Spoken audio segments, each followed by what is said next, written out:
ગુજરાતી ફિલ્મોનો આ દોરને તમારે કદાચ એકાદ શબ્દમાં વર્ણવવો હોય તો કેવી રીતે વર્ણવો? Very progressive. નેશનલ એવોર્ડ લઈને આવે. Very progressive. આજ કરતા આવતીકાલ વધારે સારી છે. માણસો ગજબ છે ને, ગજબ કામ.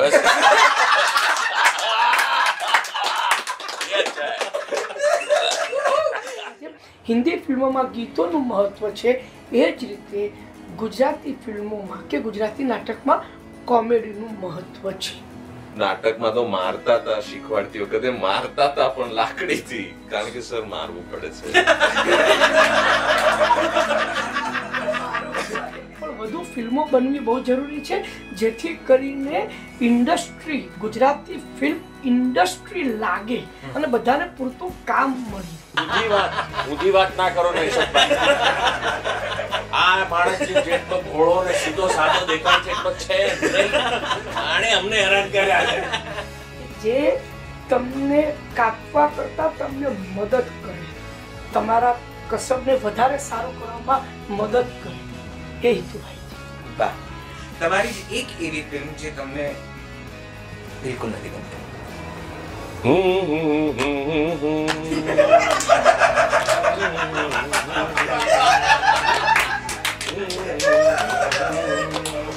બસ આગળ.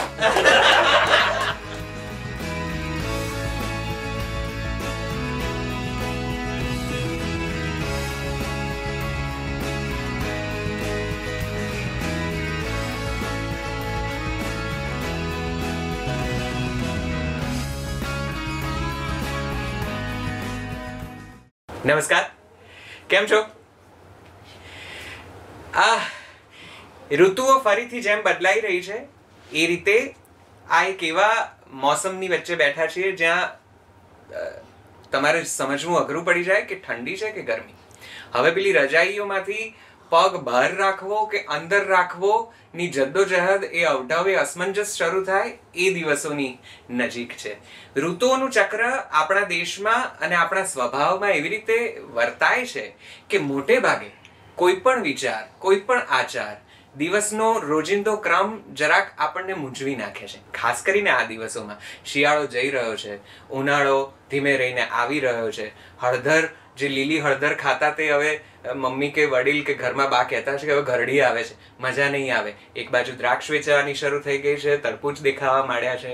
આ બધી જ સરસ મજાની આ ખુશીઓની વચ્ચે, આ સરસ મજાની ઋતુઓની વચ્ચે કેટલાક વિચારો આપણને હંમેશા મૂંઝવતા હોય છે. એ જીવનના હોય છે, એ જીવવાના હોય છે, અને એ વિચારોનું જ કમઠાણ કદાચ આપણને ઋતુઓનો આનંદ લેવાથી જરા દૂર રાખે છે. પણ અમે આજે આ સરસ મજાની બપોરે આ ખુશનુમા માહોલમાં કેટલાક એવા વ્યક્તિઓ સાથે બેસીને વાતો કરવાના છે કે મને લાગે છે કે થોડા દિવસ માટે તો અમને આ વિચારોની દ્વિધા બિલકુલ પરેશાન નહીં કરે.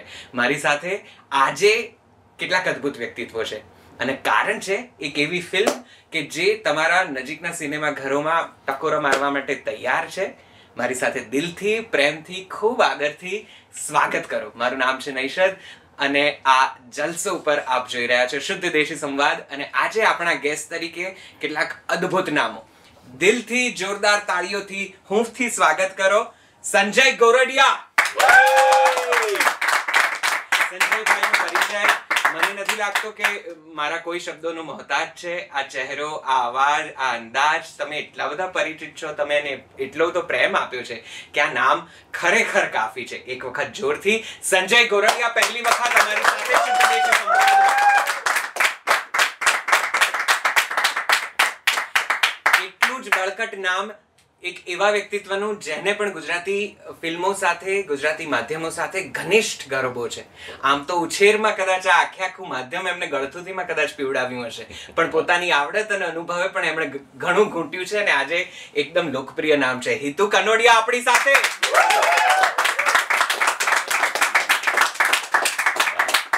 ગુજરાતી ફિલ્મોને એક સજ્જ દિગ્દર્શક મળવા જઈ રહ્યા છે અને એમનું આખો ઉછેર અને તાલીમ બંને થિયેટર પર થઈ છે, માધ્યમોના અભ્યાસુ છે.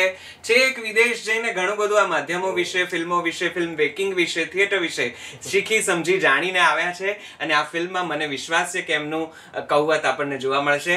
મારી સાથે દિલથી, પહેલી વખત પ્રેમથી શુદ્ધ દેશી સંવાદમાં સ્વાગત કરો તૃનાદ કામલે.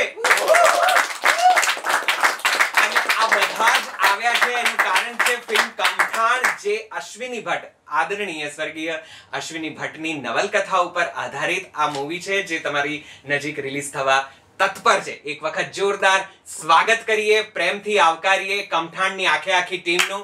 સંજયભાઈ, હિતુભાઈ અને ધ્રુવભાઈ, ખૂબ ખૂબ સ્વાગત આપ સૌનું. સંજયભાઈ, હું ખૂબ ઉત્સાહિત છું આપની સાથે વાત કરવા. પહેલી વખત આપ મારે ત્યાં છો. Dhruvnath, same feeling for you too. સૌથી પહેલા તો મારે આમ સંજયભાઈ સાથે પહેલો સવાલ કરવો હતો, પણ મને આ સવાલ પહેલા પૂછી લેવા દે, એટલે મારે આમ પેલી ફોર્માલિટી વાળા સવાલો થોડાક ઓછા થાય. કઈ રીતે દિગ્દર્શક તરીકે તારી આ પહેલી મૂવી છે, પહેલું જ તારું પગથિયું છે દિગ્દર્શક તરીકેનું દિગ્દર્શનમાં, અને તે કમઠાણ જેવી કૃતિ પસંદ કરી? આ મારો પહેલો, ભલે ક્લીશે લાગે તો ક્લીશે, પણ મારે જાણવું છે, આ સવાલ પૂછવો જ પડે એવો, કારણ કે આ કૃતિ એટલી બળકટ. અશ્વિની ભટ્ટ વિશે કદાચ તમને માહિતી હોય કે ન હોય, મને નથી ખબર. ગુજરાતી સાહિત્યનું આ એકદમ અદકેરું નામ છે, ખૂબ લોકપ્રિય નામ છે. એમના ચાહકોની સંખ્યા એટલી વિશાળ છે, એટલી બધી પેઢીઓ સુધી વિસ્તરેલી છે કે તેમના માટે આ કૃતિ ડેફિનેટલી એક સરપ્રાઇઝિંગ એલિમેન્ટ રહેશે.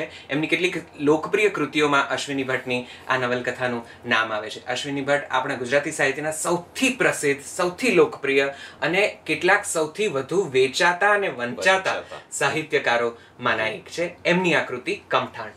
તો આ કૃતિ કેમ? હવે કેવું છે, હું સ્કૂલમાં હતો ને, તો સ્કૂલની આસપાસ એક લાઇબ્રેરી હતી અને ત્યાં અશ્વિની દાદાની બધી જ બુક્સ હતી. અને મેં એ વખતે સ્કૂલ ટાઈમમાં નવી લાઇબ્રેરીમાં જવાનું શરૂ કર્યું હોય તો એ મેં વાંચેલી. પણ મને આ કસબ, કરામત, કમઠાણ આ ત્રણેય વિશે કોઈ આઈડિયા નહોતો. અને કોરોનાનું જે વચ્ચે બ્રેક મળેલો, ખાસ તો ફિલ્મો અને નાટકોને, તો એ દરમિયાન અને ફિલ્મ બનાવવાની ઘડમથલ ઘણા સમયથી ચાલી રહેલી. એટલે શોધી જ રહેલા કે વાર્તાઓ સાંભળી રહેલો, શોધી રહેલા કે શું કરીએ. અને એમાં એક મિત્રએ ઉલ્લેખ કર્યો કે ધ્રુવનાથ કમઠાણ વાંચી છે. એટલે મેં કીધું શું કમઠાણ, શેનું એમ? એટલે એને કીધું અશ્વિની દાદાની વાર્તા છે. અને મેં પછી સામે હું ઝઘડો કર્યો, મેં કીધું મેં બધું જ વાંચ્યું છે, આ હોય જ નહીં, આ જુઠ્ઠું બોલો છે એમ. અને બીજા દિવસે એમણે મને કમઠાણ લાવી આપી અને મને ખૂબ જ થયું કે મેં આ કેમ વાંચી નથી, મને ખબર નથી. મને પોતાને ધ્રાસકો લાગેલો અને મેં વાંચી. એક બેઠકે સરસ વંચાઈ જાય અને એકવાર શરૂ કરો એટલે તમે ઊભા ના થાઓ એવી વસ્તુ છે. એટલે એક બેઠકે વાંચીને ઊભો થયો, સીધો ગયો હું અભિષેકભાઈ પાસે, કે જે ઓફકોર્સ અભિષેકભાઈને કોણ નથી ઓળખતું. અભિષેકભાઈને કીધું કે આ ફિલ્મ છે એમ, આ ફિલ્મ છે, કાં તો આમાંથી સરસ વેબ સિરીઝ બની શકે. અને અભિષેકભાઈએ કીધું લા હું પણ વાંચી લઉં. એમણે વાંચી અને પછી પ્રતીકભાઈ, મીતભાઈ, આયુષભાઈ, જે હરફનમોલા ફિલ્મ્સ એ 4 જણનું છે, એ લોકોએ 2-3 દિવસમાં વાંચી. અને હું ખૂબ ઉત્સાહી હતો કે આ ફિલ્મ બનવી જ જોઈએ. અને એમણે પછી નિર્ણય કર્યો કે હિલ્લારો પછી જો હરફનમોલા ફિલ્મ્સ કશું બનાવી શકે અથવા જે બનાવી શકાય એ જવાબદારી સાથેનું, તો ઓફકોર્સ અશ્વિની દાદાની આ વાર્તા છે. એટલે દે ગેટ રેડી અને પછી બસ આ કમઠાણનું શરૂ મંડાણ થયું. યસ. આનંદ એક વાતનો એ પણ છે કે ગુજરાતી સાહિત્યની કોઈ કૃતિ ઉપરથી કોઈ બળકટ સર્જક કે સશક્ત મેકર્સ પ્રોડક્શન હાઉસ એવું વિચારે કે અમારે આ સાહિત્યની કૃતિ ઉપરથી આ ફિલ્મ બનાવવી છે. અને અશ્વિની દાદાની તો નવલકથાઓ એટલી બધી સરસ રીતે વર્ણનાત્મક ભાષામાં લખાયેલી કે તમને સ્ક્રીન પ્લે જ લાગે. અને એ જ સૌથી કપરું કામ થાય કે આપણે બધું તો મૂક્યું છે, હવે આપણે શું કરવાનું છે, હવે ફિલ્મ કેવી રીતે બનાવી. સૌથી પહેલા તો તને દિગ્દર્શનના આ પહેલા પગથિયે ખૂબ અભિનંદન. ગુજરાતી ફિલ્મ ઇન્ડસ્ટ્રીમાં દિગ્દર્શક તરીકે તારું સ્વાગત છે અને અમે એક્સપેક્ટ કરીએ કે તું બહુ જ સરસ મજાનું કામ કરે અને આ ફિલ્મ પણ તારી ખૂબ સરસ ચાલે. સંજયભાઈ, ખૂબ બધી ફિલ્મો કરી, ખૂબ બધા નાટકો, લોકપ્રિય અંદાજ, લોકપ્રિય સંવાદો. તમે આવીને ઉભા રહો એટલે તમારા પહેલા તમારા ચાહકો તમારા ડાયલોગ્સ બોલવા માંડે. આ દરમિયાન કમઠાણ તમારી પાસે આવી અને કેમ કમઠાણ પસંદ કરી? શું કારણ હતું? કયું એક એવું તત્વ, કયું એક એવો વિચાર કે તમને એમ થયું કે મારે આ ફિલ્મ કરવી છે અથવા તો કરવી જોઈએ? મેં જ્યારે મને આ ફિલ્મ ઓફર થઈ ત્યારે મેં કમઠાણ વાંચી નહોતી. અચ્છા. પણ મને જ્યારે અભિષેકે કહ્યું કે હું એક સ્ક્રિપ્ટ મોકલાવું છું, અશ્વિની ભટ્ટની નોવેલ કમઠાણ પર આધારિત છે, વાંચીને મને કહો કે તમારે કયો રોલ કરવો છે. એટલે મેં આખી સ્ક્રિપ્ટ, હવે આખી બાઉન્ડ સ્ક્રિપ્ટ મળે, ડાયલોગ, સ્ક્રીન પ્લે, ડાયલોગ સાથે, એ જ મારા માટે ઘટના હતી. આખી સ્ક્રિપ્ટ એક જ બેઠકે વાંચી ગયો અને મેં કહું કે રઘલાની ભૂમિકા, તો મને કહું કે ઓકે ડન. તો આ રીતે મને આ ફિલ્મ ઓફર થઈ અને મેં તરત હા પાડી દીધી. હા પાડવા પાછળનું એક બીજું કારણ એ હતું, મેં તો એ ફિલ્મ સ્ક્રિપ્ટ વાંચતા પહેલાં જ નક્કી કર્યું હતું કે મારે જોડાવું છે, કારણ કે આ ફિલ્મના પ્રોડ્યુસર જેમનું ઇન્ટેન્શન ફિલ્મ બનાવવાનું, એનું આપણે ત્યાં ગુજરાતીમાં શું થઈ રહ્યું છે કે ઇન્ટેન્ટ જે છે ને એ બહુ મહત્વનું હોય છે ફિલ્મ મેકિંગ માટે. કે 50 લાખ સબસિડીથી આવી જશે, 25 લાખ OTTથી આવશે, 5 લાખ અહીંયાથી આવશે, 2 લાખ અહીંયા. આ જે ઇન્ટેન્ટ સાથે જે ફિલ્મ બનાવવામાં આવે છે ને એમાં બહુ બધી ગરબડો છે, એમાં બહુ મને રસ પડતો નથી. એટલે આ જ્યારે મને અભિષેકે જ્યારે કહ્યું, ને એ પણ હેલ્લારોનો દિગ્દર્શક અભિષેકને, આજે પણ મારામાં અભિષેકનું નામ અભિષેક કાસ્ટિંગ શાહ તરીકે જ છે, કારણ કે હું એ જ્યારે કાસ્ટિંગ કરતો ત્યારથી ઓળખું છું. તો એટલે હેલ્લારોમાં national award across all language તમને મળે એટલે કેટલી મોટી વાત છે સાહેબ. એના મેકર મને ફિલ્મ ઓફર કરે એ જ મારા માટે ગર્વની વાત છે, એટલે મારે કરવાની જ હતી. અને એમાં સ્ક્રિપ્ટ વાંચ્યા પછી મને થયું કે રઘલાનો રોલ જે છે ને કેવું છે કે આપણને પ્રોડ્યુસર કે કોઈ પણ એક રોલ લઈ લે, પણ તમારી વિવેક બુદ્ધિ ત્યાં છે કે તમને કયો રોલ શૂટ કરે છે, મને આ રોલ શૂટ કરે છે, આ મારે લેવો જોઈએ, એ બહુ જ મહત્વનું હોય છે. અને રઘલો જે છે ને, જે રઘલાનું પાત્ર છે ને એ ઇનોસન્ટ છે, એના પાત્રમાં એક ઇનોસન્સ હોવું જરૂરી છે, વલ્નરેબિલિટી હોવી બહુ જ જરૂરી છે. જો સી રાઇટરે કંઈ પણ લખ્યું એ જ્યારે ચોરી કરે છે ત્યારથી જ લોકો એની સાથે છે કે આ ચોરીમાં સફળ થાય. યુ સી એ અક્યુઝ નથી, વિક્ટિમ છે, અને જે વિક્ટિમ છે એ અક્યુઝની ભૂમિકામાં છે, અને એ આપણી વ્યવસ્થા દેખાડે છે. અને અશ્વિની ભટ્ટ સાહેબે એને ખૂબ જ સારી રીતે ઉજાગર કરી છે, સિસ્ટમ પર પ્રહારો કર્યા છે કે તમારી સિસ્ટમ કેવી ખરાબ છે, તો એના ઉપર પ્રહારો કર્યા છે અશ્વિનીભાઈએ. તો એ વસ્તુ અંડર કરંટમાં છે, હસતા હસતા કહી દીધી છે. પણ રઘલાની ભૂમિકા મને લાગ્યું કે મારે આ જ કરવી જોઈએ. ભૂમિકા બહુ મોટી નથી, પણ મને લાગ્યું કે આ મને સૌથી વધારે માફક આવશે. Absolutely.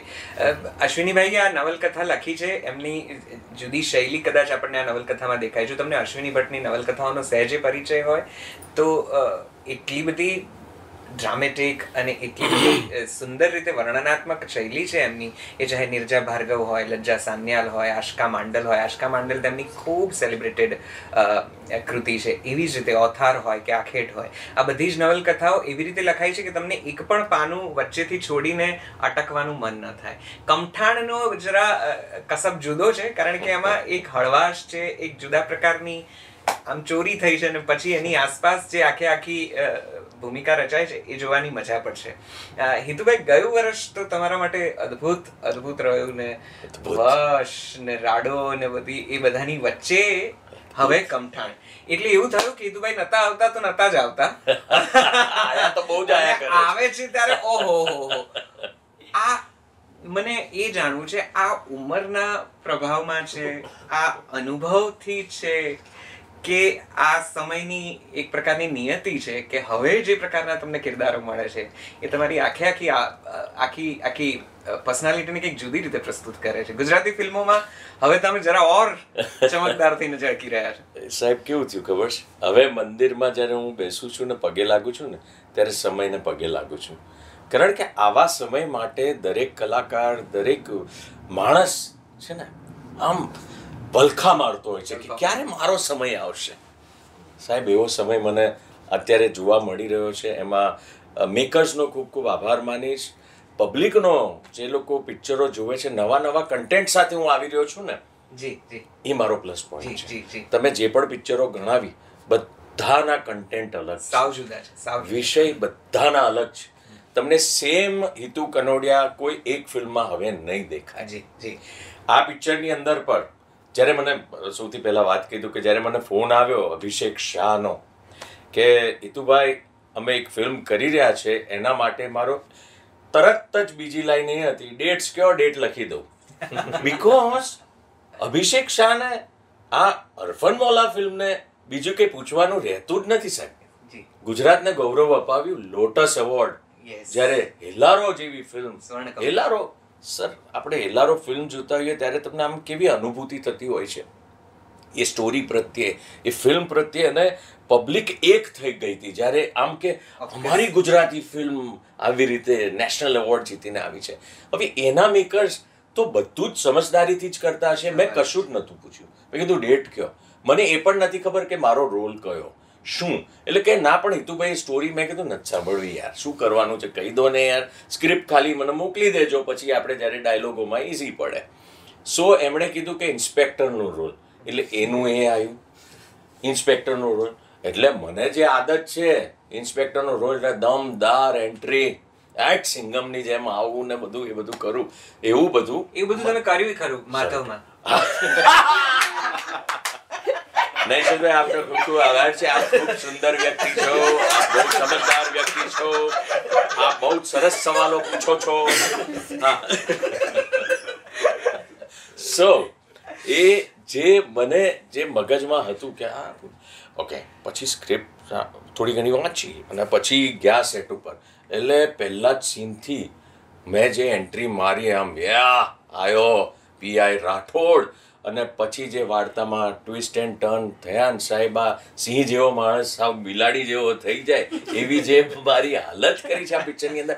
So it's again a different content, એક નવું કિરદાર, એક નવી વાત, અને કેટલી સુંદર રીતે આ લોકો લાવ્યા. કેટલું આમણે આ તમે કહો છો કે વાર્તા એકદમ આ કૃતિ આખી સરસ રીતે લખેલી હોય છે અશ્વિની ભટ્ટ સાહેબની, એની ઉપર 1.5-2 વર્ષ કામ કર્યું આ લોકોએ. જી. કેન યુ ઇમેજિન એની અંદર કેટલું બધું એ લોકોએ સ્ક્રીન પ્લે, ફિલ્મ બનાવવાની છે કે એક આખી વાત જ અલગ છે. When you are reading a book, when you are making a film, તો એ લોકોએ ખૂબ એના પાછળ કામ કર્યું. And I M so happy કે હું કમઠાણનો ભાગ છું. વાહ ધ્રુવનાથ, તું થિયેટર કરીને આવેલો છું, તે થિયેટરમાં ખૂબ ઉત્તમ કામ કર્યું છે. ગુજરાત કોલેજનો વિદ્યાર્થી અને ત્યાં આગળ શીખેલો, અને એકદમ પેલી ટેકસ મારવાથી, પેલું થિયેટરમાં કહે છે ટેકસ મારવા, ત્યાંથી શરૂ કરીને આ કૃતિ, અને પછી અશ્વિની ભટ્ટની કૃતિ, અને પછી આટલા ધરખમ કલાકારો, સંજયભાઈ હોય, દર્શનભાઈ હોય, અરવિંદભાઈ હોય કે હિતુભાઈ હોય, આ બધાને તે તારા પહેલા પગથિયામાં તારી જવાબદારી તરીકે ઉપાડ્યા. અને પાછું હરફન મૌલા જેવું પ્રોડક્શન હાઉસ કે જે એક વખતે નેશનલ એવોર્ડ જીતીને બેઠું છે. Did you feel stress? Did you feel pressure on your shoulder કે આ બધું કેવી રીતે મેનેજ થશે? કોઈ તકલીફ પડી? આ બધાએ કંઈ હેરાન કર્યો તને?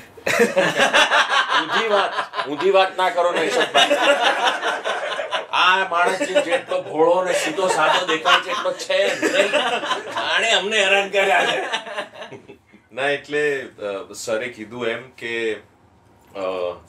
2 વર્ષ અમે લખવાનું કામ કરેલું. જે પહેલા શરૂમાં એવું લાગેલું કે આ તો તૈયાર મટીરિયલ છે, તરત 6 મહિનામાં તો આપણે ફ્લોર પર જઈ શકીશું.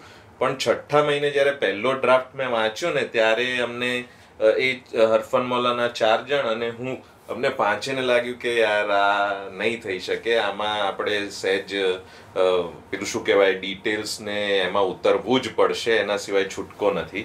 એટલે પછી જ્યારે ફાઇનલ જે અમે ખૂબ ડ્રાફ્ટ્સ ને ખૂબ નેરેશન્સ ને ખૂબ ડિટેલમાં બધી વસ્તુઓ કરી, એટલે ત્યારે કોન્ફિડન્સ હતો કે કંઈ પણ આવશે તો મને વાંધો નહીં આવે એમ. એ હતું કે યાર આટલા બધા દિગ્ગજ કલાકારો, અને Darshan sir national award winner, Arvind sir, Sanjay sir, Hitu sir, બધાની સ્ટાઇલ અલગ છે, બધા માણસો તરીકે ખૂબ અલગ અલગ પ્રકારના વ્યક્તિત્વ છે. તો મારે ખાલી મને એટલો મેં ક્લેરિટી રાખેલી કે એક તો પેલું એ આમ મારી કામ કરવાની રીત પણ સહેજ પ્રામાણિક છે કે હું મારી જે કંઈ પણ તકલીફો છે ને પહેલા જ કહી દઉં.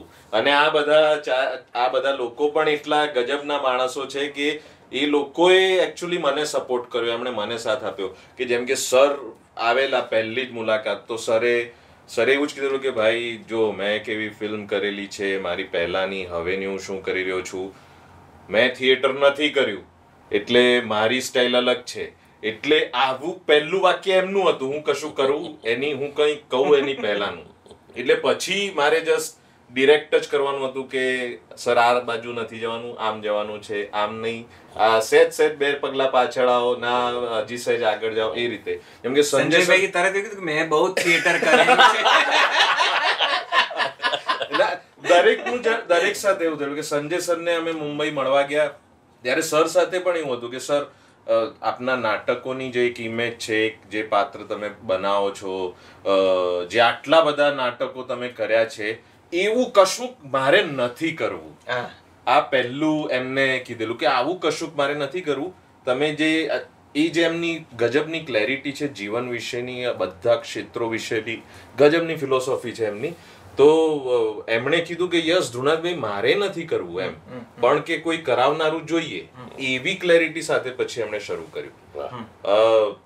દર્શન સર તો કેવા એક્ટર છે, એમણે તો જેમ અલગ અલગ જોનર હોય છે, અલગ અલગ શૈલીઓ કહીએ કે અલગ અલગ સ્ટાઇલ, એમણે એક સીન રિહર્સલમાં કે બોલ ધ્રુનાથ તારે કયું ઓપ્શન જોઈએ છે, આ શૈલીનું, આ શૈલીનું, આ શૈલીનું, આ શૈલીનું, એટલે આઈ વોઝ ઓવરવેલ્મ કે હું શું પસંદ કરું, શું ના કરું. અરવિંદ દાદા આટલા વર્ષોથી નાટક કરેલા અને એમની પાછી સ્ટાઇલ અલગ, એ આખી સ્ક્રિપ્ટ એમની વસ્તુ બધી લખીને લાયેલા ચોપડો ભરીને બધા જ. અને પછી એટલે આ પ્રકારના બધા એક્ટર્સ, પછી જે બીજા બધા એક્ટર્સ એ બધા મારા ફ્રેન્ડ્સ છે, રાઈટ. એટલે ફ્રેન્ડ્સ સાથે કામ કરવામાં આમ તમને તકલીફ ના પડે કે તમે પોતે તમારી જે નબળાઈઓ છે, વલ્નરેબિલિટીઝ છે, બતાડી શકો. એટલે 50 જણમાં 49 જણ ડ્રામા લાઈનના, નાટક લાઈનના, મારા સિવાય એવું હતું. એવું હતું. એટલે બીજું ચેલેન્જ એ હતું કે આપણે આ દુનિયા બનાવીશું કે કઈ રીતે, જે વાંચતી વખતે તમને કલ્પનામાં તમે એને, એટલે તમારી કલ્પનામાં તરત આવી જાય છે, પણ એ જ 25 વર્ષ પહેલાના ગુજરાતના ચરોતર પ્રદેશનું એક નાનકડું ગામ, અને ગામના પાત્રો, એમના વાણી, વર્તન, વ્યવહાર, એ ફિલ્મનો સેટ હોય કે કોસ્ટ્યુમ્સ હોય કે આ લોકો એક્ટર્સની ટ્રેનિંગ, કે જે ગામના પાત્રો છે, ત્યારના વ્હીકલ્સ, કે પછી સિનેમેટોગ્રાફી, કે એ 25 વર્ષ પહેલાનું લાગવું પણ જોઈએ, અને સાથે સાથે અત્યારના 2024ના પ્રેક્ષકને ગમે એવું પણ લાગવું જોઈએ એમ. સંગીત, મેહુલભાઈએ જે સંગીત કર્યું છે, એટલે એ બધી જ વસ્તુમાં ખૂબ રિસર્ચ થયું કે આપણે શું કરી શકીશું. એટલે અમારે અમદાવાદથી બહાર છેક વસો સુધી અમે પહોંચ્યા. બધા જ દિગ્ગજ ટેકનિશિયન્સ, મેહુલભાઈ છે કે દુર્ગા પ્રસાદ સર છે કે અંકિત સર જેમણે સિનેમેટોગ્રાફી કરી, નિક્કીબેન જેમણે કોસ્ટ્યુમ્સ કર્યા, આ બધા જ લોકો. ઇવન એટલે મેહુલભાઈ તો મને રિયલાઇઝ નહોતું થયું. મેહુલભાઈ એમ કહું કે જો 2000 સાલની વાત હોય તો એમાં કયા વાજિંત્રો હતા જે અત્યારે જે છે એ નથી વાપરવાના. હવે આ મને બહુ ગજબની વાત લાગી. આવું રિસર્ચ ખબર ન પડી હોત, આવું રિસર્ચ કે એવી આ બધા જ ડિપાર્ટમેન્ટ હેડ્સ, અમારા ડિરેક્શનનું કે પ્રોડક્શનનું, અમારી ટીમનું જે રિસર્ચ હતું, એના સિવાય એ લોકો એવી વસ્તુ લઈને આવ્યા. જેમ કે મેહુલભાઈએ આ જ વાત કરી કે 2000ના સમયની ટેકનોલોજી શું હતી, એ વખતનો સાઉન્ડ સંભળાતો તો કેવો, એ સાઉન્ડ જો એક ગામના માણસો એક ગામમાં કેવો હોય કે એક બે વર્ગો છે, એક પોલીસ ખાતું છે, સમાજનો એક વર્ગ છે જે ખૂબ લોઅર ક્લાસનો છે, એ લોકોનો સાઉન્ડ કેવો હોઈ શકે, એ લોકો કયા પ્રકારના વાજિંત્રો, એમનો અવાજ કેવો હોઈ શકે, આ બધું રિસર્ચ એ લઈને આવે. અને આ બધું પછી ભેગું થયું. વાહ, તમને લોકોને ખૂબ અભિનંદન. મને તો આનંદ જ એ વાતનો છે કે આવી સરસ, એક તો સાહિત્યની કૃતિ, મને વાંચવું અને સાહિત્ય બહુ ગમે, એટલે મને એમ થાય કે આવી કોઈક સરસ કૃતિ ઉપર પછી તમે આટલી બધી મહેનત કરી અને થિયેટરમાંથી તારે દિગ્દર્શન કરવું જ તું, એવી ક્લેરિટી સાથે તે આવી કોઈ કૃતિ પસંદ કરી, એટલે વી વિશ યુ ઓલ ધ લક. અને જે રીતે તું દરેક કલાકારોનું નામ લઈ રહ્યો છે, અરવિંદ વૈદ્ય વૈદ્ય હોય કે દર્શન જરીવાલા હોય, અરવિંદભાઈ તો મને બહુ જ ઈચ્છા હતી, આજે હું એમને બહુ પ્રેમથી આ સંવાદના બહાને યાદ કરું છું કે અહીંયા હશે ને એમની સાથે ઘણી વાત કરીશ. ભલાભૂસાના ભેદભરમથી લઈને અત્યાર સુધીની આખી જર્ની મને એમ થાય કે હું એમની સાથે કેટલું બધું પૂછી લઉં. એ દૂરદર્શનનો જમાનો, એ અરવિંદ વૈદનો જમાનો, અને એમને દરેક સિરિયલ્સમાં જોવા અને એ શ્રેણીઓમાં ધારાવાહિક શ્રેણી આ શબ્દ દૂરદર્શને આપેલો એ પ્રકારનો મને બહુ હતું કે એમની સાથે વાત કરીએ. પણ અમે એમને યાદ કરીએ છીએ, દર્શનભાઈને યાદ કરીએ છીએ. એક વખત જોરદાર તાળીઓ. આ સૌથી ફનીએસ્ટ એ હતા સેટ ઉપર, સૌથી ફનીએસ્ટ હતા અરવિંદભાઈ. સંજયભાઈ, હિતુભાઈએ 2-3 વાર કીધું ધ્રુવનાથ બહુ હેરાન કરતો હતો, એવું હતું. એમને નહીં કર્યા. એક વાત હંમેશા આપણે યાદ રાખવી કે જે ડિરેક્ટર હોય, સ્પેશિયલી ફિલ્મનો ડિરેક્ટર, એનામાં પેશન્સ હોવી બહુ જ જરૂરી છે. એકદમ ધીરજપૂર્વક, કારણ કે એ ધ્રુવનાથભાઈ છે ને, સ્ટેજ ઉપર મેં એમને ક્યારે પણ કોઈને બરાડા પાડતા, કોઈને વળતા જોયા નથી. એમને જે લેવું હોય, જે શોર્ટ જે રીતે લેવું એ રીતે લઈને જ રહી. અને મારો નિયમ છે કે હું ક્યારેય મોનિટર જોઉં નહીં, પણ હું શું કરતો, જેવું શોર્ટ પૂરો થાય એટલે હું ધ્રુવનાથભાઈનું મોઢું જોઉં કે એમને શું લાગે છે. એમને કહું ને બરાબર છે એટલે પતી ગયું, મારા માટે એ આનાથી બેસ્ટ કંઈ ન હોશે. તો મેં તો હંમેશા એવી રીતે કર્યું છે. ઇવન અમારો ક્લાઇમેક્સનો સીન કે જેમાં 600 જણા હતા, એ ક્લાઇમેક્સમાં આઈ થિંક ગુજરાતી ફિલ્મમાં આવો ક્લાઇમેક્સ ક્યારેય થયો નથી. તો એ ગામમાં જે જલસો છે 26 જાન્યુઆરીનું ને, એમાં પોલીસ બેન્ડ છે, આખી પોલીસ ફોજ છે, એટલે વર્દીધારીઓ, ગામડાના માણસો, સ્ટેજ ઉપર બેસેલા મહાનુભાવો, બધું હતું. 2 કેમેરા, 1 દ્રોણ, આ બધા સાથે. પણ એમના પોણામાંથી ક્યારેય પણ ઊંચો અવાજ નીકળ્યો જ નથી. અને જે લેવું હોય, એમને જે કરવું હોય એ કરીને જ રહે. અને એ પણ ટાઈમમાં, કે આજે આટલું કામ પતાવવાનું છે, પતાવીને જ રહે. સો હી ઇઝ ધેટ ક્લિયર. અને આ ક્વોલિટી હું અત્યારે પણ એમને કહીશ કે આ ક્વોલિટી તમારે જાળવી રાખવાની. કેવું હોય છે કે ફિલ્મ તમે આજે શૂટ કરો, ક્યારે રિલીઝ થાય ખબર ન હોય તમને. ધીરજ, કારણ કે તમને શું, તમે જે પણ કંઈ કામ કરો ને, તમે આપણા બાળક જેવું છે. બાળક કંઈક સારું કરે, મમ્મી કેવું છે, મમ્મી વેરી ગુડ, બેટા વેરી ગુડ, તરત રિઝલ્ટ એને મળી જાય છે. નાટકમાં 2 મહિનાના રિહર્સલ્સ પછી તમને રિઝલ્ટ મળે છે. અહીંયા તો 2 વર્ષ પણ લાગી જાય. છતાં પણ ધીરજ રાખીને કામ કરવું અને એના રિઝલ્ટની રાહ જોવી, આ જે વાત, આ જે ક્વોલિટી છે જે ડિરેક્ટરમાં હોવી જોઈએ, જે ધ્રુવનાથભાઈમાં છે. અને એટલા માટે બીજું એક કારણ પણ છે, એમનો અવાજ ઊંચો એટલા માટે નથી થતો કારણ કે ખરજમાં જ બોલે છે, એમનો સૂર ઊંચો જતો જ નથી. તમે અહીંયાથી બધા માઇકમાં એટલું કે એટલે બધા ઓકે. થિયેટર પર ધ્રુવનાથને જેણે કામ કરતા જોયો છે એમને અનુભવ જ હશે કે ધ્રુવનાથ સુનો સબકી કરો અપની વાવ છે. અને સાથે કેવું છે કે જે પ્રોડ્યુસર્સ છે, જે અભિષેકભાઈ, મીતભાઈ, આયુષભાઈ, પ્રતીકભાઈ, એ લોકો કેવું કે એ નક્કી થયેલું કે એ લોકો રહેશે. અને એ લોકો સતત ફ્લોર પર રહ્યા છે કે ક્યાંય પણ મને પણ એવું જો ક્યાંય પેલું થયું હોય તો આઈ નો કે આઈ હેવ અ પિલર, એમ કે એ લોકો ઊભા જ છે ને એ લોકો સતત રહ્યા છે દરેક વસ્તુએ, કે ક્યાંય કંઈ પણ એમણે તકલીફ નથી પડવા દીધી, એમ કે જેના કારણે હું આ કરી શક્યો છું. ઓફકોર્સ. મારે તમને ત્રણેયને પૂછવું છે. હવે તો ગુજરાતી ફિલ્મોમાં ધ્રુવનાથ, તું હવે એક્ટિવ થઈ. હિતુભાઈ, તમે કેટલા ખાસા સમયથી સક્રિય છો, ખૂબ બધી ફિલ્મો કરી, ખૂબ બધા નાટકો કરી. ગુજરાતી ફિલ્મોનો આ દોરને તમારે કદાચ એકાદ શબ્દમાં વર્ણવવો હોય તો કેવી રીતે વર્ણવો? આજ કરતાં આવતીકાલ વધારે સારી છે. ઓકે. કારણ એ છે કે જે નવો જે દોર શરૂ થયો, જેને આપણે અર્બન કહીએ, કે એકચ્યુઅલી પેરેડાઇમ શિફ્ટ થયું છે. મિડ ક્લાસમાંથી એલિટ ક્લાસ આવ્યું છે, એટલે તમારા વિષયો બદલાઈ ગયા અને બજેટ વધી ગયું, કારણ કે ટિકિટના ભાવ પણ વધી ગયા. અને એમાં મરઘી આવી કે ઈંડું આવ્યું, એ વાળો ઘાટ છે કે બજેટ વધ્યું એટલે ટિકિટના ભાવ વધ્યા, કે ટિકિટના ભાવ વધ્યા એટલે બજેટ વધ્યું. એમાં આપણે ન પડીએ, પણ ટેકનિકલી હવે ફિલ્મ વધારે સાઉન્ડ થવા લાગી છે.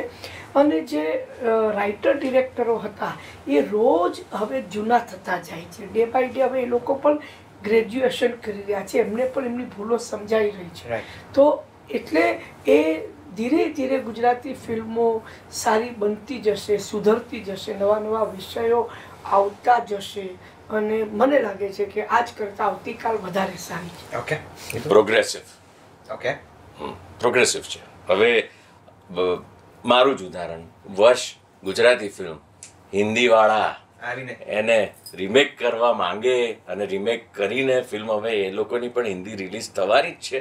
વેરી પ્રોગ્રેસિવ, નેશનલ એવોર્ડ લઈને આવે, વેરી પ્રોગ્રેસિવ. કમઠાણ જેવી અમે લોકો આ ફિલ્મ લઈને આવ્યા છે, વેરી પ્રોગ્રેસિવ. 3 એક્કા આટલો બધો બિઝનેસ જોરદાર કરે, વેરી પ્રોગ્રેસિવ. ઓકે અને મજાની વાત એ છે કે જે હિન્દી ફિલ્મ બની છે એનું નામ શૈતાન છે. જી બસ એનું નામ શૈતાન છે અને હિતુભાઈ વાળો રોલ અજય દેવગન સાહેબે જી કર્યો જી છે. જી જી અને બહુ જ ઇન્ટરેસ્ટિંગ લાગી રહી છે. વી હોપ કે એણે જેવી આપણી ફિલ્મ હતી એવી જ કંઈક એનાથી અથવા તો એનાથી વધારે સારી આપણે કહી શકીએ છીએ કે हमसे अच्छा होना चाहिए. હિતેન કુમારે જે કામ કર્યું હતું આર માધવન કરવાના છે, અદ્ભુત. એ બધું લેટ્સ હોપ એ પણ સારી બને. મારે તમને બંનેને પૂછવું છે અને ધ્રુના તું પણ એક નવા ચહેરા તરીકે, નવા વ્યક્તિત્વ તરીકે જરા તારો ઓપિનિયન આપ.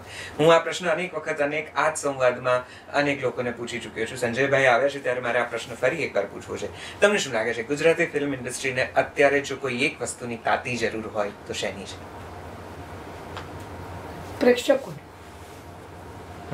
કોઈ પણ માધ્યમને પ્રેક્ષકોની સૌથી વધારે જરૂર હોય છે. આપણે ત્યાં પ્રેક્ષકો નથી આવતા. હા એટલે હું રિલેટિવ વાત કરું છું કે તમે તમારા એક મલ્ટીપ્લેક્સમાં 4 હિન્દી ફિલ્મના બેનર લાગ્યા હોય અને એક ગુજરાતી ફિલ્મનું બેનર લાગ્યું હોય તો લોકો નેચરલી હિન્દી ફિલ્મ પસંદ કરશે, કારણ કે એમાં બજેટ મોટું હોય, ગ્રેન્જર વધારે હોય, વધારે સારું કામ થયું હોય. હવે સારા કામને બજેટનો કોઈ સંબંધ નથી. તમે 6 મહિના સુધી એક સ્ક્રિપ્ટ લખો કે 3 મહિનામાં પૂરી કરો, જે સારું કામ છે તો સારું કામ જ છે.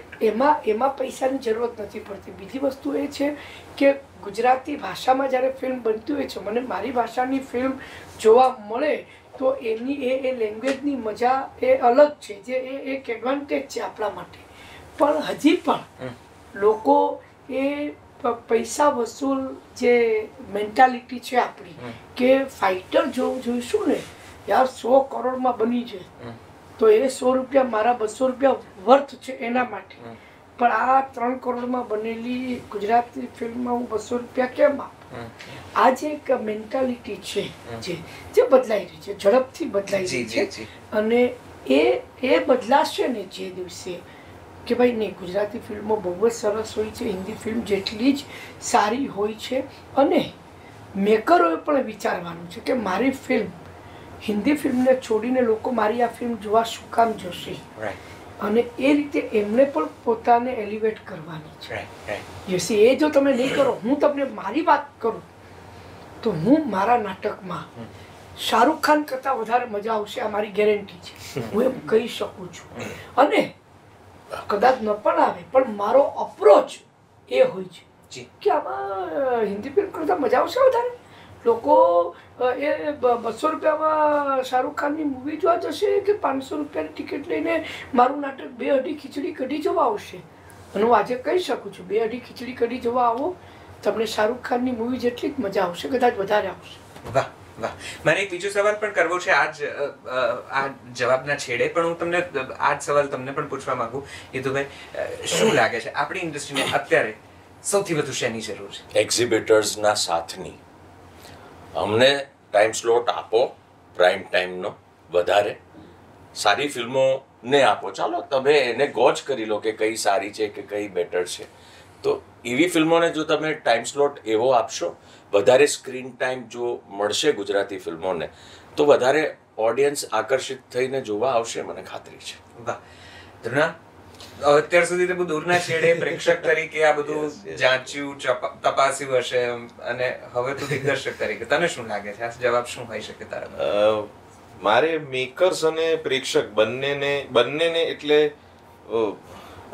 કેવું છે કે અમે ગજબના તલપા પણ થઈ રહ્યા છીએ. હું છું અને હું જે બધાને રિપ્રેઝેન્ટ કરી રહ્યો છું, કે જે લોકો હવે લખી રહ્યા છે, હવે ફિલ્મો બનાવી રહ્યા છે, અને જેવી રીતે પ્રેક્ષકો હવે આખી દુનિયાનું બધી જ વસ્તુઓ જોઈને બેઠા છે, એ લોકોને પણ કહું છું, અને જે અમે બનાવી રહ્યા છીએ કે અમે ગજબ વસ્તુઓ લઈને આવી રહ્યા છીએ એમ કે તમે એ વસ્તુ પછી ગુજરાત સિવાય બીજે ક્યાંય જોવા પણ નહીં મળે એમ.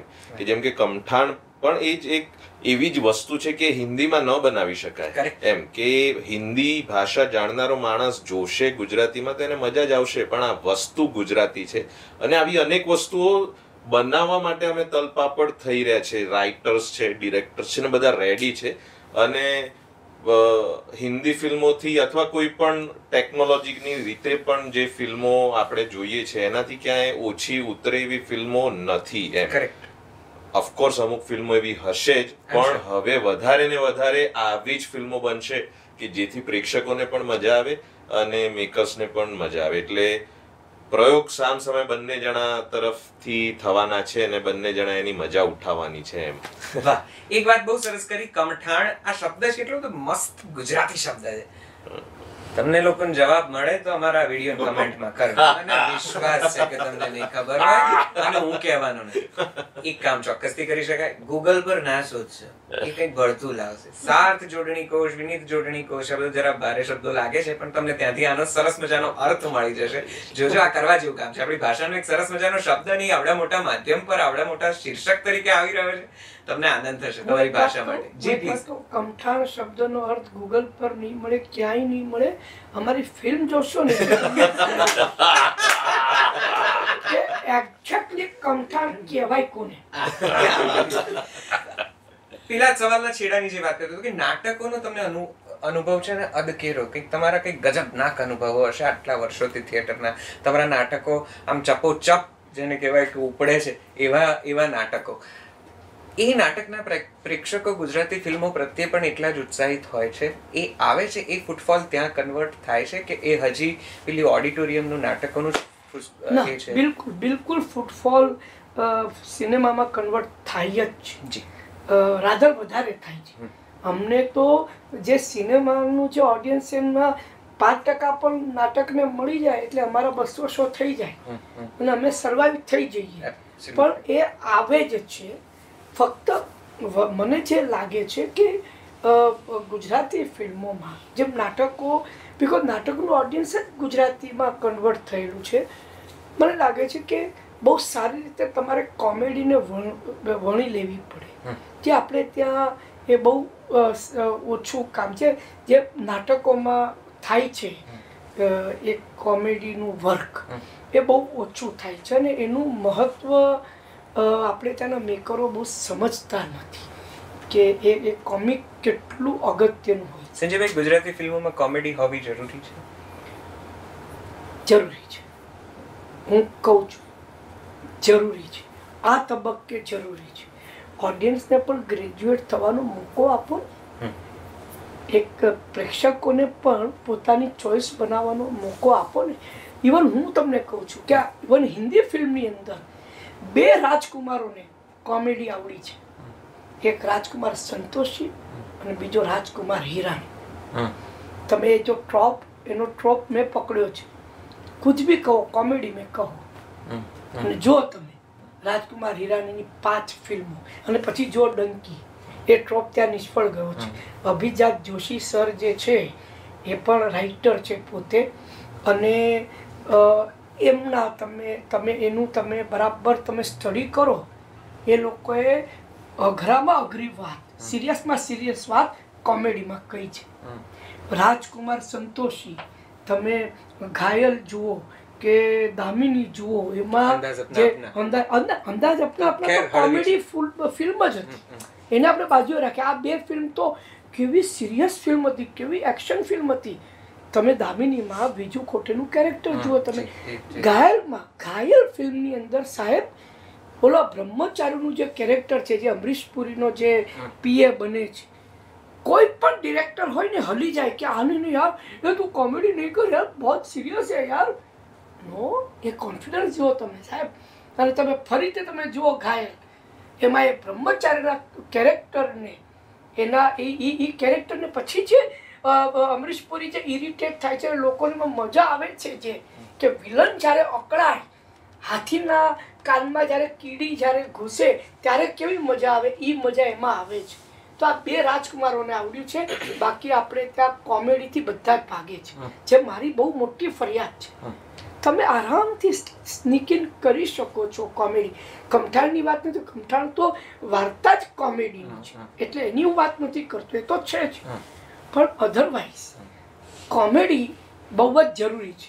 ગુજરાતી નાટકમાં જેમ હિન્દી ફિલ્મોમાં ગીતોનું મહત્વ છે, એ જ રીતે ગુજરાતી ફિલ્મોમાં કે ગુજરાતી નાટકમાં કોમેડીનું મહત્વ છે. Hitubhai, do you have to say anything? I don't fully agree. અલગ અલગ જોનર પીરસવા જ પડશે. બીકોઝ કોમેડીના નામે જેમ સંજયભાઈ કીધું, આઈ એગ્રી વિથ દેટ કે એવી કોમેડી ફિલ્મ તરીકે પ્રોજેક્ટ કરવામાં આવી કે જેની અંદર એકચ્યુઅલી કોઈ કોમેડી રમૂજિયતની પાછળ પણ વિદ્વાનિયત હોય છે. We are seeing it. આ એકદમ જ આપણું ઉદાહરણ આપણી બાજુમાં જ બેઠું છે. એટલે પ્યોર અને સરસ રીતે કોમેડી હોવી જરૂરી છે. નહીં હિતુભાઈ, પણ હું શું કહું છું, જરાક કોમેડી ફિલ્મો બનાવવું નથી કે હું સમજુ છું. ફિલ્મો જે સિરિયસ ફિલ્મો હોય કે જે તમારી ડ્રામેટિક ફિલ્મો હોય, એમાં તમારે કોમેડીને સ્નીકિંગ કરવાની જરૂર છે. એવું કહું છું. હવે તમે બોલો. Correct. So all genres should be there. અમારા વર્ષની અંદર એક શોર્ટ પણ કોમેડી નહોતો, એટલે આખી એકદમ સિરિયસ પ્રકારની ફિલ્મ અને પબ્લિકને ગમી. એવી રીતે ઘણી બધી ફિલ્મો આવી રહી છે અને આવવાની છે કે જેની અંદર ઇફ યુલ સી હેલારોમાં કદાચ 2-1 સીન એવા હશે કે જેમાં તમે થોડુંક સ્માઇલ કરી શકો. બાકી it was also a serious film. એટલે આ પ્રકારનું હવે ઓડિયન્સ ખડું થયું છે અને એ ઓડિયન્સમાં અલગ અલગ પ્રકારની અલગ અલગ જોનરની ફિલ્મો આપવી ખૂબ જરૂરી છે. કોમેડીના નામે ગુજરાતી ફિલ્મો જે કરતું હતું હમણાં થોડા સમયમાં જે થયું છે, થોડા સમય સુધી, એ ખરેખર એક ઇટ વોઝ વેરી બેડ યાર. It was not done. આવી રીતે ના કરાય.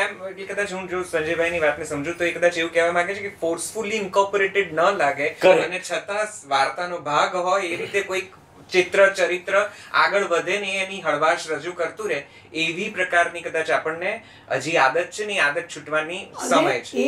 એના માટે બંને રાજકુમારોની ફિલ્મ ફરીથી જુઓ.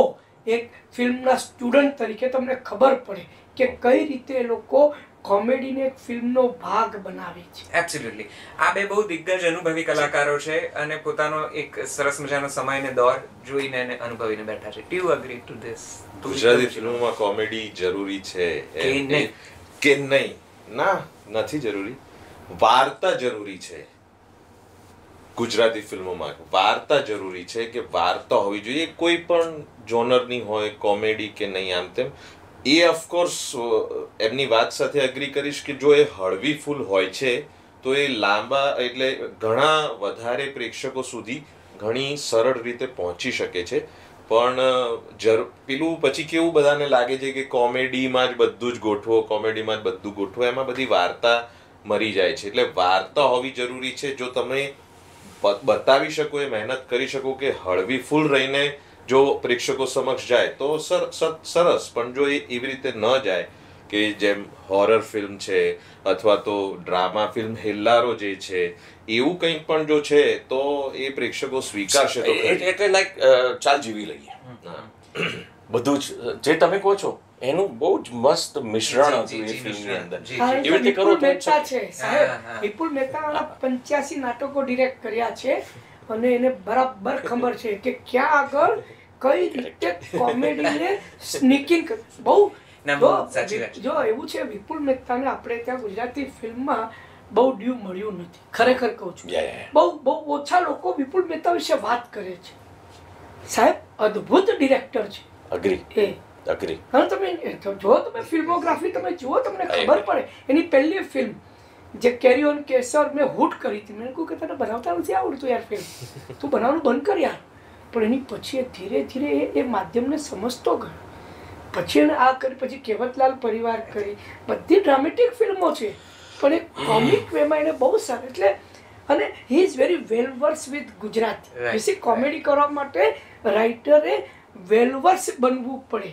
I totally agree. તમારી માતૃભાષા છે, મને ગ્રામર આવડે છે એટલે ગુજરાતી આવડી ગયું એમ નથી. You have to be very well red. તમારી પાસે શબ્દ ભંડોળ બહુ બહોળું હોવું જોઈએ. પછી એમાં તમે કોમેડી કરવામાં તમે પ્રાસાનુપ્રાસનો ઉપયોગ કરો, અલંકારનો ઉપયોગ કરો, તમે કહેવતોનો ઉપયોગ કરો, એ બધું તમને આવડવું જોઈએ તો તમે કરી શકો. વિપુલ મહેતા નોઝ. પણ ગુજરાતી ફિલ્મોએ, માફ કરજો, વિપુલ મહેતાની નોંધ લીધી નથી, પણ એ એટલું સારું કામ કરશે, તમે નોંધ લો કે ન લો, પણ એ લોકોના મગજમાં આવશે જ આવશે. આ વાત સાથે અહીંયા બેસેલા બધા જ એગ્રી.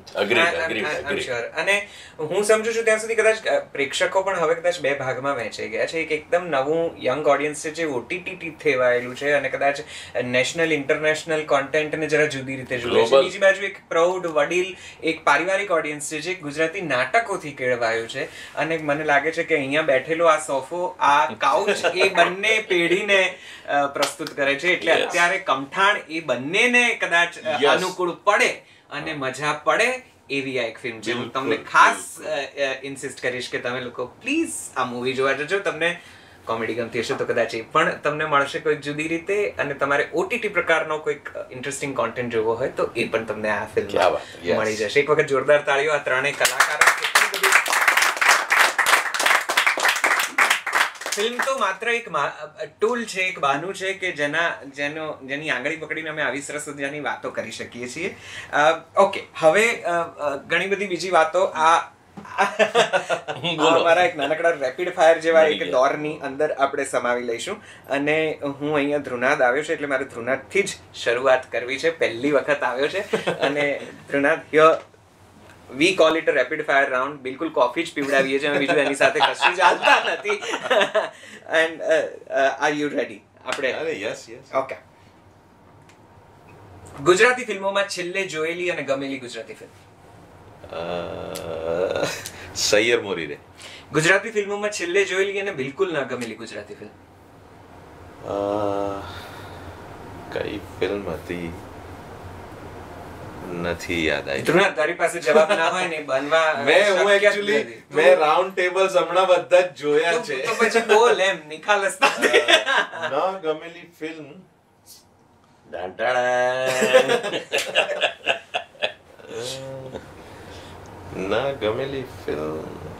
ના ગમેલી ફિલ્મ નથી યાદ. આ એક્સપ્રેશન પ્રોમો છે હો આપણો. આ જે છે ને આ પ્રોમો કામ છે. ગિફ્ટ જમ્પર રાખજો નહીં તો હું જીતી જાત. કારણ કે સાચું બોલવામાં I have nothing to lose. ક્યાં વાત હે. હજી કેવું છે? 10 સેકન્ડ આપો. ના પૂરું હવે ઇઝ લોસ્ટ. સૈયર મોરી રે. એમાં અનેક વસ્તુઓ નથી પણ ગમી એવું છે. ક્યાં વાત હે. એટલે આમ ખબર ના પડી કે નવો ચીલો ચોતર્યો છે એને અહીંયા આવનારા લોકો માટે કે એક જ ફિલ્મને બે રીતે તમારે કહી દેવાની તોય બચી જવાશે. તો એના કરતા મારી પાસે તારો સરસ જવાબ હતો. યસ, ધુઆધાર નહોતી ગમી મને. સર હું પૂછવાનું જ છે તમને.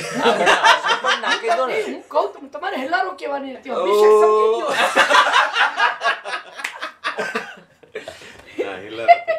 ધુઆધાર. ઓકે. પણ આ સવાલ સરસ છે ને સંજયભાઈ, એકદમ આમ તમે જોયેલી ખૂબ ગમેલી ગુજરાતી ફિલ્મ? ચાલ જીવી લઈએ હેલ્લારો. અને ન ગમેલી ફિલ્મ? હલકી ફુલકી. ઘણી બધી નથી ગમી, પણ એમાં હલકી ફુલકી શિરમોર છે.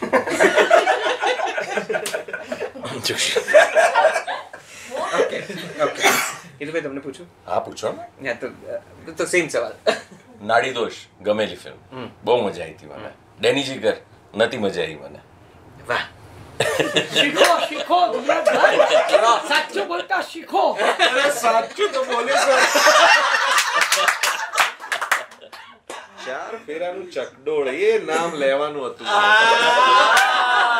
પણ સર મને ખરાબ ના લાગ્યું હોત. ના પણ એકચ્યુઅલી હું હજી મેં 10 મિનિટ જ જોઈ છે, મારે જોવાની બાકી. તોય તને ન ગમવા માંડી એટલે તો બહુ ના કહેવાય. હું એમની સાથે મજાક કરી રહ્યો છું. હા, પણ ડેની જીગર સાથે તો I agree. Exactly. I love you KD sir. ના તમે કેડીભાઈને પૂછશો તો એ પણ આ જ કહેશે. અને હી હેઝ વેરી એમણે મૂકી દીધું છે આ મીડિયાની અંદર એ કે એમાં શું છે, વોચ માય અનસક્સેસફુલ ફિલ્મ. એટલે ડેની જીગર વિશે તો હું આખો એકલો શુદ્ધ દેશી સંવાદ મારી જાતે કરી શકું એટલો બધું મારામાં ભરાઈને પડ્યું છે. એમાં એવું કરીશું કે હું ત્યાં બેસીશ, તમે અહીંયા બેસો.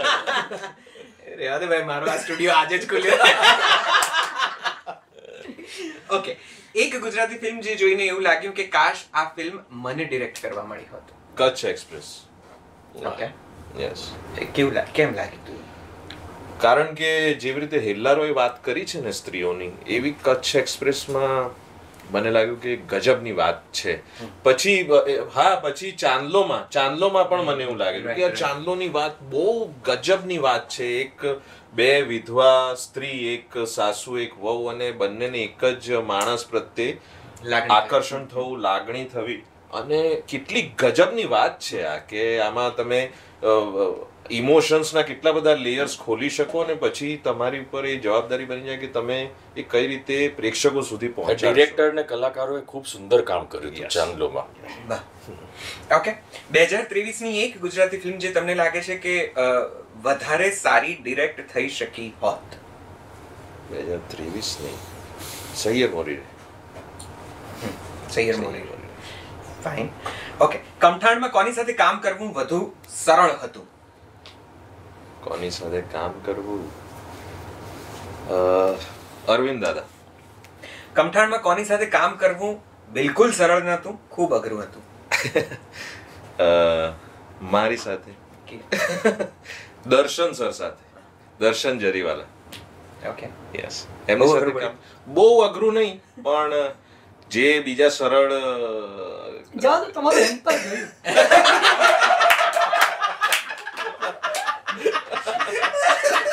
તમે સર ઇન્ટરનેશનલ પેલી અમીરોની ચા પી ચૂક્યા છો, સાહેબ ગરીબોની ચા પી ચૂક્યા છે, મારા માટે કોફી આવી ચૂકી છે. Very good. ઓકે સર, આમાંથી કોની કેમિસ્ટ્રી વધારે વર્ક કરતી હોય છે અકોર્ડિંગ ટુ યુ? ઓપ્શન્સ છે એક્ટર એક્ટ્રેસીસ, રાઇટર ડિરેક્ટર કે ડિરેક્ટર પ્રોડ્યુસર? Writer director. એમની વધારે કામ કરે છે, અને કામ કરવી જ જોઈએ. જ્યાં જ્યાં કામ નથી કરી ત્યાં ત્યાં મજા નથી આવી. બીજા બધાની ભલે કેમિસ્ટ્રી મેચ થઈ હોય તોય. રાઈટ. ઓકે, અમારી તો થઈ હતી હો, રાજવીર ઇઝ ધેર. મારીને એક્ટર ને એક્ટ્રેસ ની વાત કરે છે. Oh yes Rajveer. શું વધારે ગમે છે તને, spontaneity of theatre or retakes of the film? Film retakes of the film. તું થિયેટર કરીને આવ્યો છે છતાં એમ, કારણ કે હાલ હું ફિલ્મનો વિદ્યાર્થી છું, એટલે હાલ હું ફિલ્મ પેલું કરી રહ્યો છું, એટલે હાલ મગજ એ પ્રકારે ચાલે છે. છેલ્લા 4-5 વર્ષોથી નાટક નથી કરી શક્યો, એટલે ઓફકોર્સ નાટકનો નશો તો પેલો કેવો છે કે એ દુનિયાના ખૂબ ઓછા માણસોને કરવા મળે છે, એટલે મને ખબર છે. પણ હાલ તો મારા મગજમાં હું ફિલ્મોનું જ આ ચાલી રહ્યું હોય છે કે retakes of the film. Sir, if I may ask this question to you too, શું વધારે ગમે આપને, spontaneity of theatre or retakes of the films? કોઈ પણ ઘડીએ ગમે તારે ગમે તે ઉંમરે મને પૂછશો, હું કહીશ થિયેટર અને થિયેટર. સાહેબ, એની સ્પોન્ટેનિટી, કારણ કે પહેલાં તો થિયેટર મને બહુ ગમે છે, ફિલ્મ ગમે છે, થિયેટર વધારે ગમે છે. એટલે મારા માટે જ્યારે શો હોય જે દિવસે, મારા માટે અમ્યુઝમેન્ટ દિવસ છે. વાહ. ઓકે, ધ્રુનાથ, કયા ગુજરાતી કલાકાર કોઈ પણ ક્ષેત્રના હોય એની ઉપર તમે ફિલ્મ બનાવવા માંગો?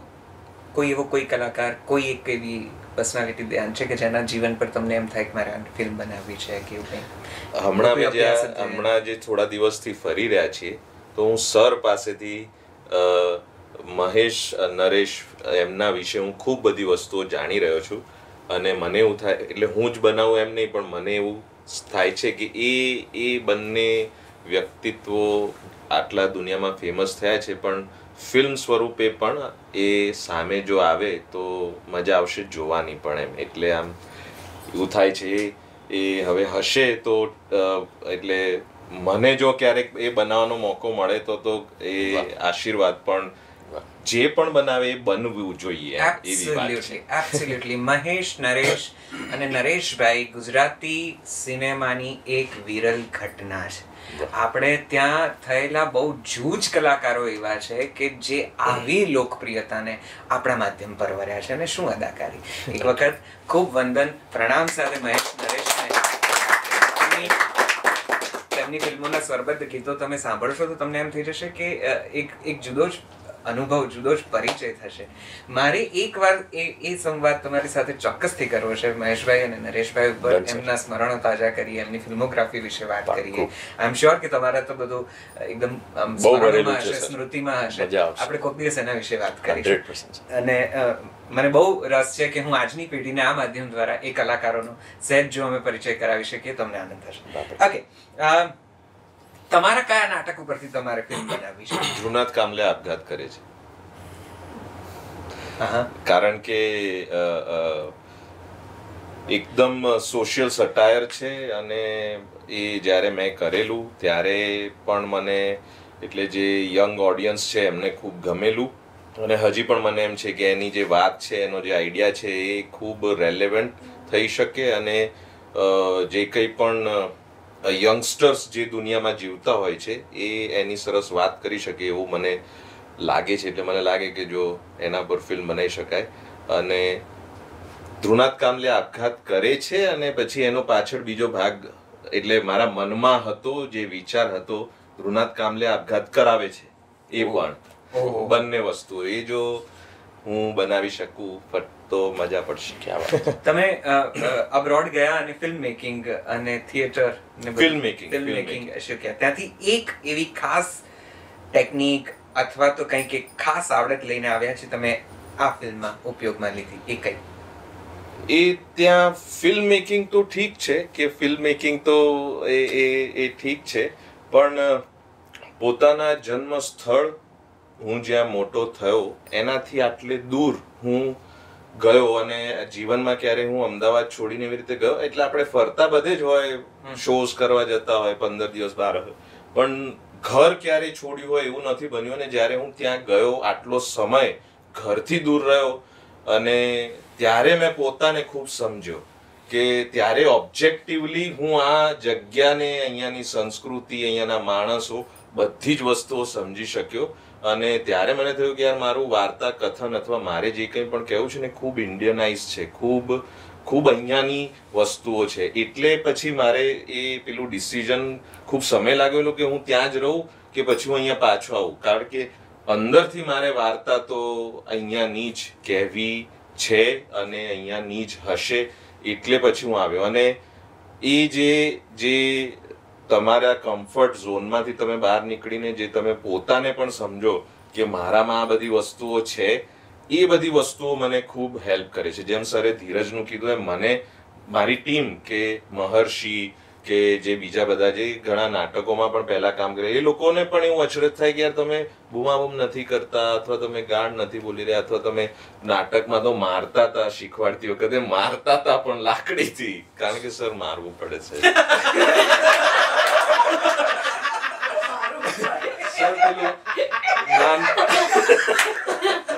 નાનપણથી સર આદત પડી હોય ને સર કે પટ્ટો પડે તો દાખલો આવડે, એમ એ જે આદત હોય ને તો સર એ મારવું પડે તો થાય. એટલે સર એટલે એ બધી જે વસ્તુઓ છે ને એ હું શીખ્યો, અને એ ખૂબ, એ કદાચ એના કારણે જ આ બધા સાથે હું કરી શક્યો કામ, કારણ કે ગજબ લાકડી હાથમાં હતી, કહી દો ને. ઠીક હે. ગુજરાતી સાહિત્યની બીજી કઈ કૃતિ ઉપરથી ફિલ્મ બનાવવાની ઈચ્છા છે, પ્લાન છે? અરે બહુ જ બધી વસ્તુઓ છે. અશ્વિની દાદાની તો છે જ. ધ્રુવ ભટ્ટ, એમની કૃતિઓ બહુ ગજબની કૃતિ છે. એટલી સરળ રીતે, એટલી બ્રહ્માંડને સ્પર્શે, એટલી મોટી ફિલોસોફી એ સરળ ભાષામાં જે કહે છે. અને તત્વમસી તો ઠીક એ બની જ ચૂકી છે, પણ એમની બીજી અને બની પણ રહી છે કે તિમિરપંથી બની રહી છે. અને મેં હમણાં જ અત્રાપી પણ વાંચી, પણ અત્રાપી ગજબની વાર્તા છે. એટલે એવું થાય કે યાર કઈ કરીએ કઈ ન કરીએ, પછી સમુદ્રાંતે એ છે, પછી બીજા જે યંગ રાઇટર્સ પણ છે, જે રામભાઈ છે, રામ મોરી, અને જીતેશભાઈ છે, જીતેશ ડોંગા, એમની વાર્તાઓ છે. એટલે એવું થાય કે જેમ કે કાજલબેનની ચાંદલો જેમ હતી એવી જો મને એવું થાય કે એમ કદાચ એટલે મેં કેમ વાંચી નથી આવી વાર્તા, એમ કે જો હજી આવી હશે તો હું વાંચી જ રહ્યો છું. તો એવું જ છે કે બનાવવું તો આવું કશું કંઈક ગુજરાતીમાંથી. અમે 1981 માં કનોડિયા ફિલ્મ છે જોક સંજોગ હરકિશન મહેતા સાહેબની બનાવી જોક સંજોગ ફિલ્મ ત્યારે. એટલે ખૂબ બનાવવાની ખૂબ ઈચ્છા છે કે આવી બધી કશું કંઈક હું બનાવી શકું. એક ફિલ્મ મેકર જેનાથી સખત ઇન્ફ્લુઅન્સ્ડ છો? એક જ માણસ છે અને એમના જેવો માણસ નથી, હું સાચેમાં કહું છું, બધાને ખબર પણ નથી, અને એ છે અભિષેક શાહ, જેમણે હિલ્લારો બનાવી. He is like a father figure to me. એમની સામે આ નાટકોમાં મારો જન્મ થયો છે, અને આજે નહીં, હું જીવનમાં હંમેશા એમનાથી ઇન્ફ્લુઅન્સ રહીશ. જીવનના જે વસ્તુઓના એમના દ્રષ્ટિકોણો છે બધા વિષયો પર, સાથે ક્રિએટિવ વસ્તુઓમાં, નાટક અને ફિલ્મ બંનેમાં એમના જેટલી ક્રિએટિવિટી, એટલે આમ એ છે ને એક્સપ્રેસ એટલે કરે છે પણ ઓછી, પણ એ કોઈક અલગ લેવલ પર છે. અને સૌમ્ય જોશી સર, ઓફકોર્સ પહેલી ફિલ્મ કર્યા પછીના 3 એવા લર્નિંગ્સ કે જે તમે બીજી ફિલ્મમાં યુઝ કરશો જ.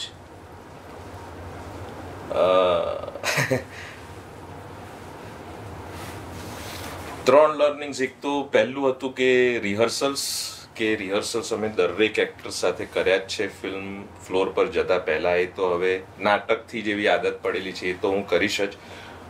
પછી હજી બને એટલું વધારે રિસર્ચ, હજી વધારે ડિટેલિંગ, કે હજી હું કદાચ એ પ્રદેશમાં જે કોઈ પ્રદેશની વાર્તા હોય, જે કોઈ પાત્રો હોય, એમના જીવનને વધારે જાણી શકું. એટલે કદાચ હવે એવું કરીશ કે હું ત્યાં સહેજ થોડો સમય રહું, એ સમજું. કારણ કે હું અમદાવાદનો છું, અમદાવાદનું કદાચ સમજી શકું, પણ ક્યાંક માનો કે કચ્છની કોઈક વાત છે તો મારે કચ્છ રહીને સમજવું, એવું કદાચ હવે હું કરવા માંગુ છું. અને કેવું થાય છે કે એક્ટર્સ સાથે કે જેટલા પણ ક્રિએટિવ માણસો સાથે આપણે જ્યારે કામ કરી રહ્યા હોય ને, ત્યારે એવું થાય કે એમની રીત, એમનું ક્રાફ્ટ તમારે સમજવું પડે ડિરેક્ટર તરીકે, કે જેથી તમે સમજી શકો કે આ માણસ કઈ રીતે કામ કરે છે, અને એ જે પ્રમાણે કરતો હોય એમાં એને માર્ગદર્શન કે આમ નહીં આમ એવું કરી શકાય. એટલે હવે કદાચ આગળ હજી વધારે ડિટેલમાં ચર્ચાઓ કરીશ, કારણ કે હવે સહેજ બધા દિગ્ગજો સાથે કામ કર્યા પછી એવો સહેજ કોન્ફિડન્સ છે કે હવે હું વધારે પ્રામાણિકપણે મારી વાત કહી શકું એમ. ઓકે, ફિલ્મમાં 4 બહુ જ અનુભવી કલાકારો છે, સંજયભાઈ, હિતુભાઈ, અરવિંદભાઈ, દર્શનભાઈ. આમાંથી કોના કામથી તમે થોડાક ઓછા સંતુષ્ટ છો? યાર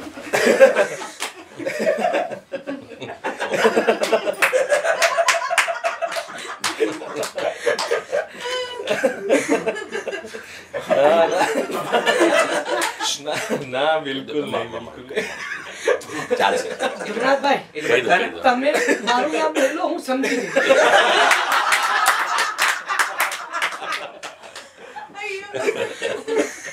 બધાના કામથી થોડા ઓછા સંતુષ્ટ. અરે કેમ આવા સવાલો પૂછે? એમને કોફી પીવડાવો. છેલ્લા 2 સવાલ. કયા એક એક્ટર સાથે ભવિષ્યમાં ફિલ્મો કરવી છે જે તમને એમ છે કે મારે આની સાથે તો કામ કરવું છે? આ 4 કર્યું, આ 4 સિવાય. હિલ્લારોની બધી અભિનેત્રીઓ હતી એ, અને માનસી પારેખ.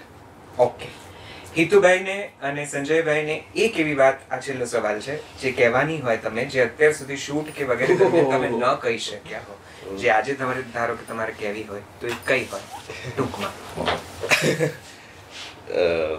સંજય સર, હિતુ સર, તમે ગજબ કામ કર્યું છે અને મને ખૂબ મજા પડી છે, અને કોઈ પણ પ્રકારના હેરાન થયા વગર, કદાચ અમે હેરાન કર્યા હશે પણ તમે હેરાન થયા વગર મારી સાથે જોડાયા. સંમેલનની જે સ્પીચ આપી છે આભાર વિધિ કરી.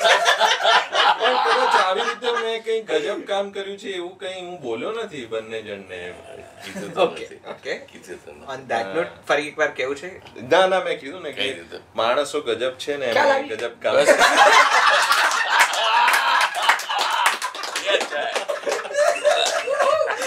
On that note, please give Trunal a big round of applause. જો બીજી પિક્ચર વખતે કંઈક તકલીફ થઈ તો તમને ફોન કરીશ કે અહીંયા આવજે, આપણે સાથે કોફી પીશું.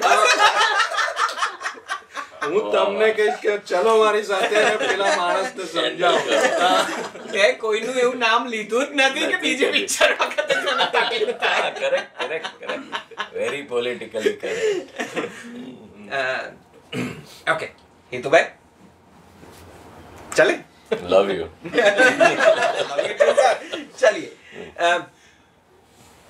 તમારા આજીવન કો ઇન્સ્પેક્ટર તરીકે કમઠાણમાંથી તમે કોને પસંદ કરો? આજીવન કો ઇન્સ્પેક્ટર તરીકે? કો ઇન્સ્પેક્ટર તરીકે? હા કમઠાણમાંથી કોઈને પસંદ કરવાના હોય તો? હા દીપ વૈદ્ય.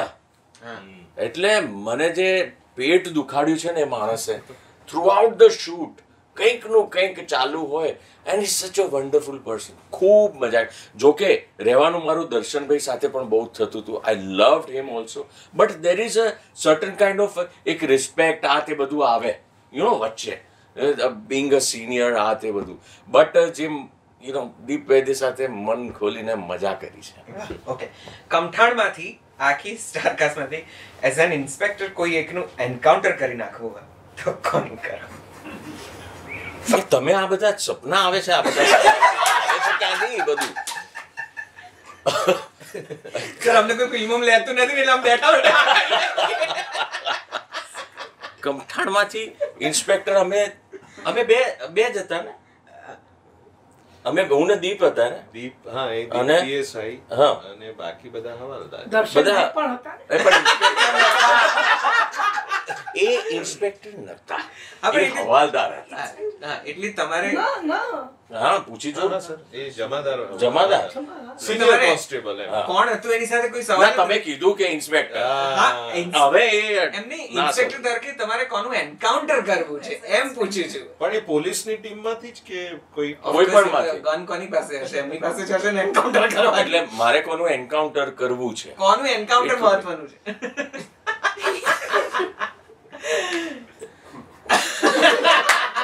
તમારી બાજુ જુએ છે.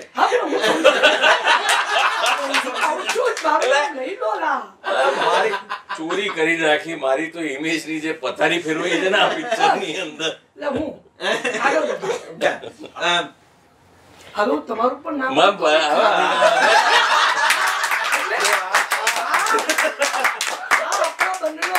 વ્યવહાર છે. ખ્યાલ આવ્યો ને? આવી ગયો. તમને બેવનું કેમ કહેતો તો મારું નામ લો, એટલા માટે મારો વારો આવતા હું તમારું નામ લઈ શકું. સર મેં તો કહી જો કે હું દીધું. પ્રયત્ન કરીશ કે ન લઉં. ના ફિલ્મ માટે લેજો. કોઈ એક ચરિત્ર કોઈ એક કેરેક્ટર તમારે તમારી ફિલ્મોમાંથી આખી જિંદગી ભજવવાનું હોય તો કયું હોય? ઓહો વાહ ભાઈ વાહ. મારું જ મેં જ ભજવેલું કોઈ. તમે જ ભજવેલું. હા વશનો બાપ. વશમાં જાનકી બોડીવાલાનો બાપ બનું છું. એ જે લવ એંગલ હતો બાપ દીકરીનો અને ફેમિલી પ્રત્યેની જે એની ભૂમિકા હતી એ મારા કિરદારની આખી લાઈફ હું એ ભૂમિકા કરી શકું એવી પ્રાર્થના કરીશ. વાહ ઓકે એક વસ્તુ જે તમે ફિલ્મની પ્રોસેસમાંથી માઇનસ કરી શકો તો તમે આમ તાત્કાલિક કરી નાખો, તમને બહુ જ ગમે, ઓપ્શન છે એ વસ્તુ કઈ હોઈ શકે? ઓપ્શન શોર્ટ માટે વેઇટ કરવાનું, મેકઅપ, ડબિંગ કે પ્રમોશન? Promotion very ટાયરિંગ. બીકોઝ પેલું તો આપણે શું પરફોર્મ કરતા હોય છે અને તમારા જેવા જૂજ વ્યક્તિઓ અમને મળે છે જે ઇન્ટરેસ્ટિંગ સવાલો પૂછી શકે, જેના અમે અલગ પ્રકારના જવાબ અમે ગોતીએ આપીએ. અધરવાઇઝ એ જે રટણ અમે જે પેલી રેકોર્ડેડ ટેપ ઘડી ચલાવીએ છીએ, ઓડિયન્સ પણ કદાચ કંટાળતું હોય એકની એક વાતથી. એટલે પ્રમોશનલ એક્ટિવિટીઝમાં આ એક બહુ મોટો પ્રોબ્લેમ છે sir. I agree two that. આ વખતે કમઠાણમાં તો બહુ જુદા જુદા અને બહુ વેરાયટી એ કરાવ્યું છે સર. કમઠાણના પ્રમોશન એ આ પ્રોડક્શન ટીમે આખા આ લોકો મેકર્સે એ ખાસ ધ્યાન રાખ્યું છે કે એકની એક વસ્તુ જેવું પ્રમોશન આ ફિલ્મનું ના થાય. કરેક્ટ. પણ છતાં પણ એન્કરો જે છે એ તો અમારા હાથમાં એ કંટ્રોલ એટલે કેમ મળી આ ફિલ્મ? તમે આમાં તમે મહેનત કરી, કઈ રીતે પ્રિપેર કર્યું આ કેરેક્ટર, આવું બધું હોય સર તમે પ્રમોશનમાં આ વખતે તો પેલી પોટલી લઈને ચોર બનીને ચારે બાજુ ફરી વળ્યા. અદ્ભુત. એમાં મને બહુ મજા આવી. હિંમતનું કામ જોઈએ. જ્યારે હું જોઉં છું ને ત્યારે મને લાગે કે યાર મારામાં આટલી હિંમત આવી કેવી રીતે કે બિંદાસ પોટલું લઈને હું ટોળામાં ઘૂસી જાઉં અને પછી અને તોય પેનિટ્રેશન ન થાય ને એટલે હું રિવોલ્વર કાઢું કે જો સાહેબ આ રિવોલ્વર છે આમાં ગોળી નથી. રિવોલ્વર જોઈને જે લોકો ચમકે છે અને અચાનક સિરિયસલી લેવા લાગે. અને ઘણા એવા પણ હતા કે એક મિનિટ મને ઓળખી ગયા, મારા ગેટઅપ પરથી નહીં મારા અવાજ પરથી મને ઓળખી જાય. તો એવું બધું ઘણું બધું બન્યું. પેલું કોને એ આમાં ઘૂસ્યા પ્રેન્ક કરવા માટે અને કે આ પોટલું આ તે આમાં ઊભો તો એક જણ, આ તો આટલા જ હતા એમાં. આ બધું આ બોલ હું પોલીસ વાળો છું. શું છે? હું જ પોલીસ છું. તોય હું ડર્યો નહીં, મને ખબર હતી. એટલે મેં સાહેબ આ રિવોલ્વર છે, જો આ પોલીસની વર્દી મેં ચોરી છે. એટલે જેટલું બને તેટલું એને હું ડ્રામેટિક કરવાનો પ્રયત્ન કરતો હતો. એ મને મજા આવી કરવાની. ગુજરાતી ફિલ્મોએ કમઠાણ દ્વારા પ્રમોશનનું પણ એક પગથિયું ઉપર ચડ્યું છે. આપણે ત્યાં કંઈક નવું થયું છે આ ફિલ્મને તમારા સુધી પહોંચાડવાના કેટલાક તરકીબો, તુક્કાઓ કે યુક્તિઓ સ્વરૂપે. આપણે ત્યાં બહુ ક્યારેય થયું નથી. એટલે હું ખૂબ અભિનંદન આપવા માંગુ છું સમગ્ર મેકર્સને, ટીમને, પ્રમોશન ટીમને. તમે એક નવી રાહ ચીંધી છે. હું આશા રાખું કે દરેક જણ એમાંથી કંઈક શીખશે અને કંઈક નવી રીતે પોતાની ફિલ્મો પ્રમોટ કરશે. ઓકે, તમારું એક અંડરરેટેડ કામ જેને જોઈએ એવો રિવોર્ડ નથી મળ્યો એવું તમને લાગે છે? અંડરરેટેડ? અચ્છા, મને ખબર નહીં. આજકાલ તો એવું જ ફીલ થયું, સેકન્ડ ઇનિંગમાં સ્પેશિયલી એવું જ ફીલ થઈ રહ્યું છે કે હું થોડુંક કરું ને તોય મને બહુ મોટો રિવોર્ડ મળ્યો છે. આઈ ડોન્ટ નો, સમહાવ બધા લોકો suddenly they are all loving so much કે I am so happy yaar, this is the life I wanted. First inning કરતાં સેકન્ડ ઇનિંગમાં મને વધારે મજા આવી રહી છે. તો હવે ઝાલાવાડી ઝુંબલી નથી કરવું છે, એ નહીં છોડું. હું સિંગલ ઓડિયન્સને નહીં છોડું. હું ઓઢણી કરીશ, જાગરે માલણે કરીશ, ઝાલાવાડી ઝુંબલી એ કરીશ, છોરા જ્યો તો એ કરીશ. આ બધું જ એનું નામ તો એક્ટર ને, જે બધું કરી શકે, સમગ્ર ઓડિયન્સને જે જકડી રાખી શકે, એનું નામ એક્ટર. નહીતર તમે પર્ટિક્યુલર લોકોના એક્ટર છો. મારે બધાનો એક્ટર બનવું છે. વાહ વાહ. Your favourite film of the year 2023 જો હું પૂછું અને બે ઓપ્શન આપું કે વશ કે રાડો કે ત્રણ ઇક્કામાંથી? Rado was not released in 2003. The last some of the years. Last few years ની અંદર. મારા માટે it was Rado because 15 મિનિટના કેરેક્ટર અને 3 લાઇનના ડાયલોગમાં મને જે એક નવી એક લાઈફ મળી ગઈ છે એઝ એન એક્ટર, એ હંમેશા માટે હું કૃષ્ણદેવ યાજ્ઞિકનો આભારી રહીશ કે આ રોલ માટે મને લીધો અને જે રીતે પબ્લિકે મારા એ 15 મિનિટના કેરેક્ટરને જે ખરેખર એ લોકોએ ગમાડ્યો. Okay okay. તમારે એક દીકરો છે સર, રાજવીર. જી, રાજવીર. અને દીકરાની એક એવી વાત જે એક્ઝેક્ટ તમારા જેવી છે અને તમારી એક એક્ઝેક્ટ એવી વાત જે નરેશ કનોડિયા જેવી છે. હાય, ક્યાં વાત હે.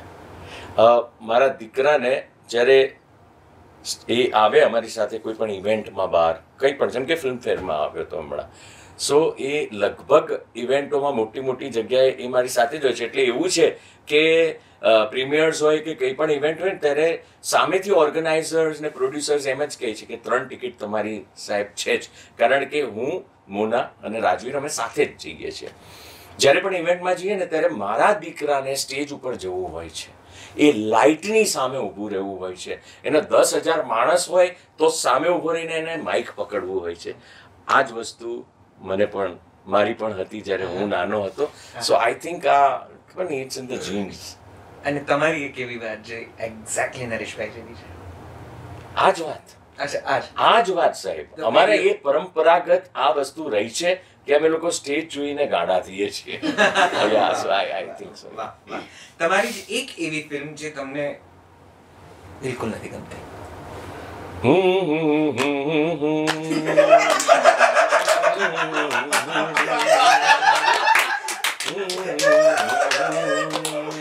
બસ આગળ. ઓકે. એક એવા કલાકાર જેની સાથે તમારે આગામી સમયમાં, આગામી વર્ષોએ કોઈ એક ફિલ્મ કરવી છે, કોઈ એક્ટરની વાત કરું છું, કોઈ એક કલાકાર જેની સાથે તમારે હવે ગુજરાતી ફિલ્મ તરીકે કોઈ મને એક એવી ફિલ્મ કરવી છે જેમાં અમે બંને થ્રુઆઉટ ધ ફિલ્મ હોઈએ. બીકોઝ આ તો ચોર પોલીસની વાત ટોમ એન્ડ જેરી હતા, આમાં તો પકડાય તો પિક્ચર પતી જાય. એટલે અમે લોકો એકબીજાનો સામનો નથી કર્યો, એકબીજાની સાથે કામ નથી કર્યું. આઈ વિશ કે એવી કોઈ ફિલ્મ બને અમે બે હોઈએ. અડુક્યો દડુક્યો બનાવી દો સાહેબ. કરેક્ટ. ઓકે સર, આ 3 ઓપ્શનમાંથી કંઈ એક ચૂઝ કરવાનું હોય તો તમે શું ચૂઝ કરો? રાજનીતિ, ફિલ્મો કે સેવા?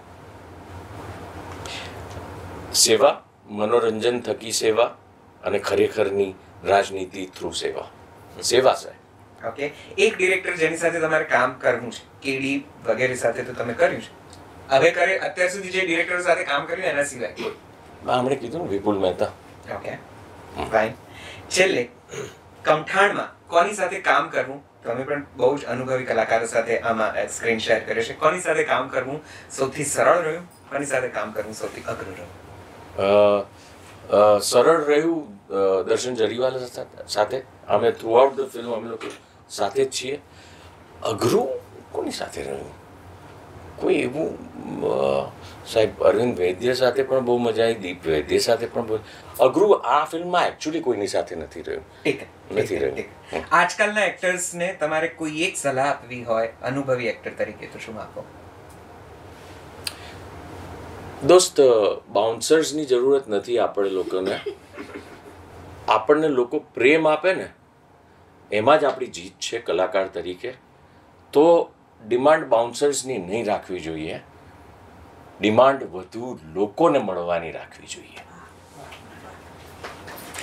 અને ધ્રુનાથની એક વાત છે હજી સુધી કહી નથી શક્યા અને આજે આ સોફા પરથી, આ કાઉચ પરથી કહેવી છે તો કઈ હોય? બોલ દો સાહેબ.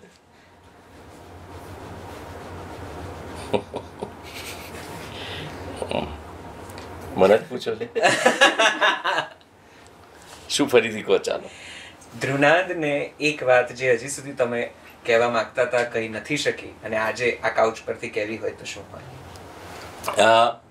યંગ એનર્જી, યંગ ડિરેક્ટર, જે રીતે એમણે આ રિસ્પોન્સિબિલિટી લીધી બહુ અઘરી છે. જે મંજેલા કલાકારો હોય, જે આટલા બધા અનુભવ સાથે આવેલા હોય, એ લોકોને કંટ્રોલ કરવા. કારણ કે અમે બધા આમ અંદર ખાને એટલા મસ્તીખોર હોઈએ છે ને કે પહેલા દિવસે શૂટિંગમાં જઈને પહેલા સીનમાં, પહેલા શોટમાં અમે ગોચ કરી લેતા હોઈએ છીએ કે આ ડિરેક્ટર કેટલા પાણીમાં છે.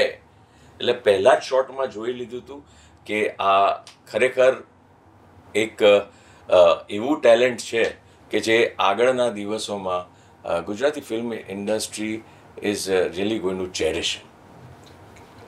On that note, please give him a big round of applause. Thank you, sir. Thank you so much. Sanjay bhai. Okay. કમઠાણનો સાચો હીરો કોણ છે? એની વાર્તા શા માટે હું કહું તમને? જી જી. જરા પણ ડિપ્લોમેટિક થયા વગર હું કહી રહ્યો છું. એની વાર્તા જે છે એ એટલી પાવરફુલ છે એટલી જુદી છે. યુસી આપણે એમ કહીએ કે કોઈ હિરોઈન નથી, કોઈ હીરો નથી, પણ તમે જ્યારે ફિલ્મ જોશો, સામાન્ય માણસ ફિલ્મ જોશે ત્યારે એ લોકોને એની કશી જરૂરત જ નહીં લાગે. એમાં એવું કશું છે જ નહીં વાર્તામાં કે આમાં હીરો હિરોઈન નથી કે એવું કોઈ આવીને કહેવાનું નથી. એટલી સબળ વાર્તા છે. વાહ, ઓકે. આ ફિલ્મના એક એક્ટર જેને મળીને તમને લાગ્યું કે આ તો ચોર જ હશે? એ ગાડી નીચે છે. કારણ કે મારો પનારો છે ને કે બહુ લોકો સાથે નથી પડ્યો, કારણ કે બહુ જ ઓછા મારા, એટલે હું એકલો જ હું ભાગી રહ્યો છું. પણ ઈંટનું કારખાનું છે કે જેમાં મારો એક સીન છે, એમાંના જે મારી સાથેના 2-3 જણા હતા ને, જે મારી કોમ્યુનિટીના જ હતા ફિલ્મની અંદર, એકદમ ચોર જેવા જ લાગતા. ખરેખર કહું છું હું તમને. એટલે એ ચોર કોમ્યુનિટી છે. એ લોકો મને અભિનંદન આપતા હતા. બહુ સરસ કરું, લાપસી તૈયાર રાખી જો, એવું કે છે લાપસી ના આંધોળ તૈયાર છો ભાઈ, બહુ સારું કર્યું તમે. હા છે. કોણ હતા એ લોકો? અને હું કહું તમને, અદભુત એક્ટરો હતા. એટલે એક્ટર કે એમના લુક, અને તમે જુઓ તમે સાહેબ, એટલું યુ સી, તમે એક સીન તમે જોશો ને તમને ખ્યાલ આવશે કે એના ઉપર કેટલું બધું કામ થયું છે. ઠીક છે. કોઈ અત્યાર સુધી કરેલી ફિલ્મોમાંથી કોઈ એક એવો ડિરેક્ટર જેને મળીને તમને એવું લાગ્યું હોય કે આ તો ચોર જ હતો? એવું કોઈ નથી લાગ્યું. ચોર કેવી રીતે? એટલે તમને ધૂતી જાય, ઉઠા પણાઈ ગયા હોય એવું લાગ્યું? બાપનો બગીચો નામની મેં એક ફિલ્મ કરી હતી. એમના જે ડિરેક્ટર હતા એ મને જરાક એવું લાગ્યું કે, એટલે બાપનો બગીચો ફિલ્મ જ્યારે મને વાર્તા સંભળાવવામાં આવી હતી ત્યારે મને વાર્તા સારી લાગી હતી. પણ પછી એમાં મારી પાસે ડબલ મિનિંગનું અમુક બોલાવરાવ્યું, મેં વિરોધ પણ કર્યો તો અને પછી ટ્રેલર પણ જે કાપ્યું એ ડબલ મિનિંગ વાળું કાપ્યું કે જેમાં એવું હતું જ નહીં. અને એ તો મને ડિરેક્ટર મને ચોર લાગ્યું. ઓકે. એક એવા ફિલ્મ ડિરેક્ટર જેની સાથે તમારે આગામી સમયમાં કંઈક કરવું છે, જેમની સાથે કોઈ કામ કરવું છે, તમને મહેચ્છા છે કે આની સાથે મારે એક ફિલ્મ કરવી છે? કેડી. ઓકે. અચ્છા, હું કેડીને આજ દિન સુધી ક્યારેય મળ્યો નથી. કેડી અત્યારે મારી સામે આવી જાય કેડીભાઈ તો ઓળખી ન શકું. એમને બહુ મીડિયામાં પણ બહુ આવ્યા નથી, દેખાતા નથી. હું એમને ક્યારેય મળ્યો નથી. પણ એમની ફિલ્મોગ્રાફી જોતા મને એમ લાગે કે મારે એમની સાથે કામ કરવું છે. ઓકે. છેલ્લે કરેલી ફિલ્મોમાંથી તમારી કોઈ એક ફિલ્મ તમે જે છેલ્લે કરી છે એમાંથી સૌથી નબળી ફિલ્મ કઈ હતી, અને સૌથી સબળી ફિલ્મ જે કદાચ ઓછી ચાલી પણ તમને એમ હતું કે આ બહુ જ સરસ ફિલ્મ છે? સૌથી નબળી ફિલ્મ બાપનો બગીચો, અને સબળી ફિલ્મ 4 ફેરાનું ચકડોળ, જેને એટલું મહત્વ નહીં મળ્યું. એમના પ્રોડ્યુસરો જે છે એ આરંભે શુરા હતા કે આપણે ફિલ્મ ચાલતો, અરે આ તો થઈ ગયું, હવે નેક્સ્ટ ફિલ્મ શું, આવું કહેતા હતા. અને એ લોકોએ છાપામાં જાહેર ખબર સુધા નહીં આપી. ફિલ્મ તમારી રિલીઝ થઈ હોય તમારી, અને તમે લોકોને ખબર કેમ પડે કે તમારી ફિલ્મ ક્યાં ચાલે છે? એ લોકોએ કોઈ પબ્લિસિટી એજન્સીને અપોઇન્ટ જ નહોતી કરી. અને ઓફકોર્સ હવે જોજો એ પર છે એ ફિલ્મ, અને તમે જોઈ શકો છો કે એ ફિલ્મ સારી બની હતી અને મને ગમી હતી ફિલ્મ. અને એની અંદર મારા કામ વિશે જ્યારે એવો કોઈક સવાલ આવશે ત્યારે હું તમને એ મારા કામ વિશે એમાં હું બોલીશ. ચોક્કસ. સંજયભાઈ, એક આ સવાલ પણ પૂછવો છે મારે તમને કે આ ફિલ્મના ડિરેક્ટર જો તમે હોત તો તમારા રોલમાં તમે કોને કાસ્ટ કરો? સ્મિત પંડ્યા. ક્યા વાત હે. ઓકે. આ સમયની વધારે માંગ શું છે ગુજરાતી ફિલ્મોમાં? આ સમયની વધારે માંગ શું છે? ઓછી પણ સારી ગુજરાતી ફિલ્મો કે વધુ અને એવરેજ ગુજરાતી ફિલ્મ? નહીં, વધુ અને એવરેજ. એટલે વધુમાં હું આપીશ, પણ વધુ સાથે તમે જે એવરેજ જે કહો છો જે એ મારે ના છૂટે સ્વીકારવી પડે છે. પણ વધુ ફિલ્મો બનવી બહુ જરૂરી છે, જેથી કરીને ઇન્ડસ્ટ્રી, ગુજરાતી ફિલ્મ ઇન્ડસ્ટ્રી લાગે અને બધાને પૂરતું કામ મળી રહે. કરેક્ટ. એટલા માટે હું સબસિડીનો વિરોધ પણ નથી કરતો. બાકી મારું જો ચાલે તો હું સબસિડીનો વિરોધ કરું કે જેથી કરીને કાક ઘોડી નીકળી જાય તો જખ મારીને લોકો સારી ફિલ્મ બનાવે, લોકોને ગમે એવી ફિલ્મ બનાવે અને થોડી ઓછી ફિલ્મો બને તો આજે દર શુક્રવારે જે ગચાગચી થાય છે ઓછી થાય. પણ હું એવું નહીં કહું, હું કહીશ કે વધારે ફિલ્મો બને જેથી કરીને બધાને કામ મળે અને અમદાવાદમાં ગુજરાતી ફિલ્મ ઇન્ડસ્ટ્રી એ અમદાવાદમાં એનું હબ બને. આજે અમદાવાદમાં તમે ફિલ્મ સિટી બનાવવા માટેના બધા પ્રયત્નો ચાલુ છે, પણ મને એમ થાય કે એમાં શૂટિંગ કરવા આવશે કોણ? આટલી જે ફિલ્મો જેટલી બને છે ગુજરાતી એ ફિલ્મો પૂરતી નથી. હવે તમે મુંબઈથી તમે ફિલ્મો આકર્ષવા માટેના પ્રયત્નો કરો છો, પણ એ સરવાળે સબસિડી પણ આપીને પણ એ આઈ ડોન્ટ નો, મને લાગે છે કે સરવાળે મોંઘું પડશે એવું મને લાગે છે. એટલે અહીંયા આગળ એટલી બધી ફિલ્મો બનવી જોઈએ કે એ લોકો તમારી ફિલ્મ સિટી પણ સર્વાઈવ થઈ જાય, લોકો પણ સર્વાઈવ થઈ જાય, એક ઇન્ડસ્ટ્રી બને એ બહુ જરૂરી છે. ઓફકોર્સ ઇન્ડસ્ટ્રી બને એ બહુ જરૂરી છે. તમે કીધું ઇન્ડસ્ટ્રીમાં કેટલાક આ લોકો છે, એમને હું બોલતો જાઉં છું, તમારે એમને એક વાક્યમાં કોઈ સલાહ આપવી હોય તો શું આપી શકો? આજના એક્ટર્સ શીખો, વાંચો. તમે એક્ટિંગ, હું તો વર્ષોથી એક્ટિંગ કરું છું એવું ના હોય, તમારે સતત ઇવોલ્વ થતા રહેવું પડે, બીજા એક્ટરોમાંથી શીખતા રહેવું પડે અને સતત વાંચન. આ બે વસ્તુ બહુ જરૂરી છે જે આપણે ત્યાં એક્ટરો એ બાબત પર ધ્યાન નથી આપતા. ઓકે, હિરોઈન્સ તો આખું ચેપ્ટર લખી શકું એમ છું. સુંદર હોવું એટલે સારા હોવું એવું નથી. યુ સી, અત્યારે હજી આપણે ત્યાં એટલી સારી છોકરીઓ આવી નથી જે એક્ટિંગ સ્કૂલમાં શીખીને આવી હોય એવી તો કોઈ આપણી પાસે હિરોઈનો આવી નથી. જે દિવસે આવશે એ દિવસે તમને ભારે પડશે. એટલે બેટર છે કે તમારી સુંદરતાની સાથોસાથ તમે તમારા એક્ટિંગ સ્કિલ પર પણ ધ્યાન આપો. લેખકો ગુજરાતી શીખો. કોઈ લેખક નહીં, એટલે અપવાદ હોઈ શકે, બાકી ગુજરાતી આવડતું નથી, they are not well versed with it. આ મારી બહુ જ આ ફરિયાદ છે. ધારો કે રામ મોરી છે, એને ગુજરાતી બરાબર આવડે છે ને એ એટલે એને ખબર છે, પણ એવા કેટલા તમારી પાસે? અને એની અંદર પછી એની પાસે ફિલ્મનો ક્રાફ્ટ પણ હોય છે. તમે નવલકથાનો ક્રાફ્ટ જુદો છે. જે આજે આપણે ત્યાં કોઈ નવલકથાકાર નવલકથા લખશે તો એને એનો ક્રાફ્ટ આવડે છે એ રીતે લખશે, નવલિકા લખશે તો એનો ક્રાફ્ટ આવડે છે એ રીતે લખશે. તો પછી નાટક અને ફિલ્મનો પણ એક ક્રાફ્ટ જ છે. નાટક એ સાહિત્યનો ભાગ છે, એ તમારે નાટકને રીતે લખવું પડે. ચંદ્રકાંત બક્ષી જ્યારે નાટક લખવા બેસે છે ત્યારે સદંતર ફેલ થઈ જાય છે, કારણ એમને નાટકનો કસબ આવડતો નથી.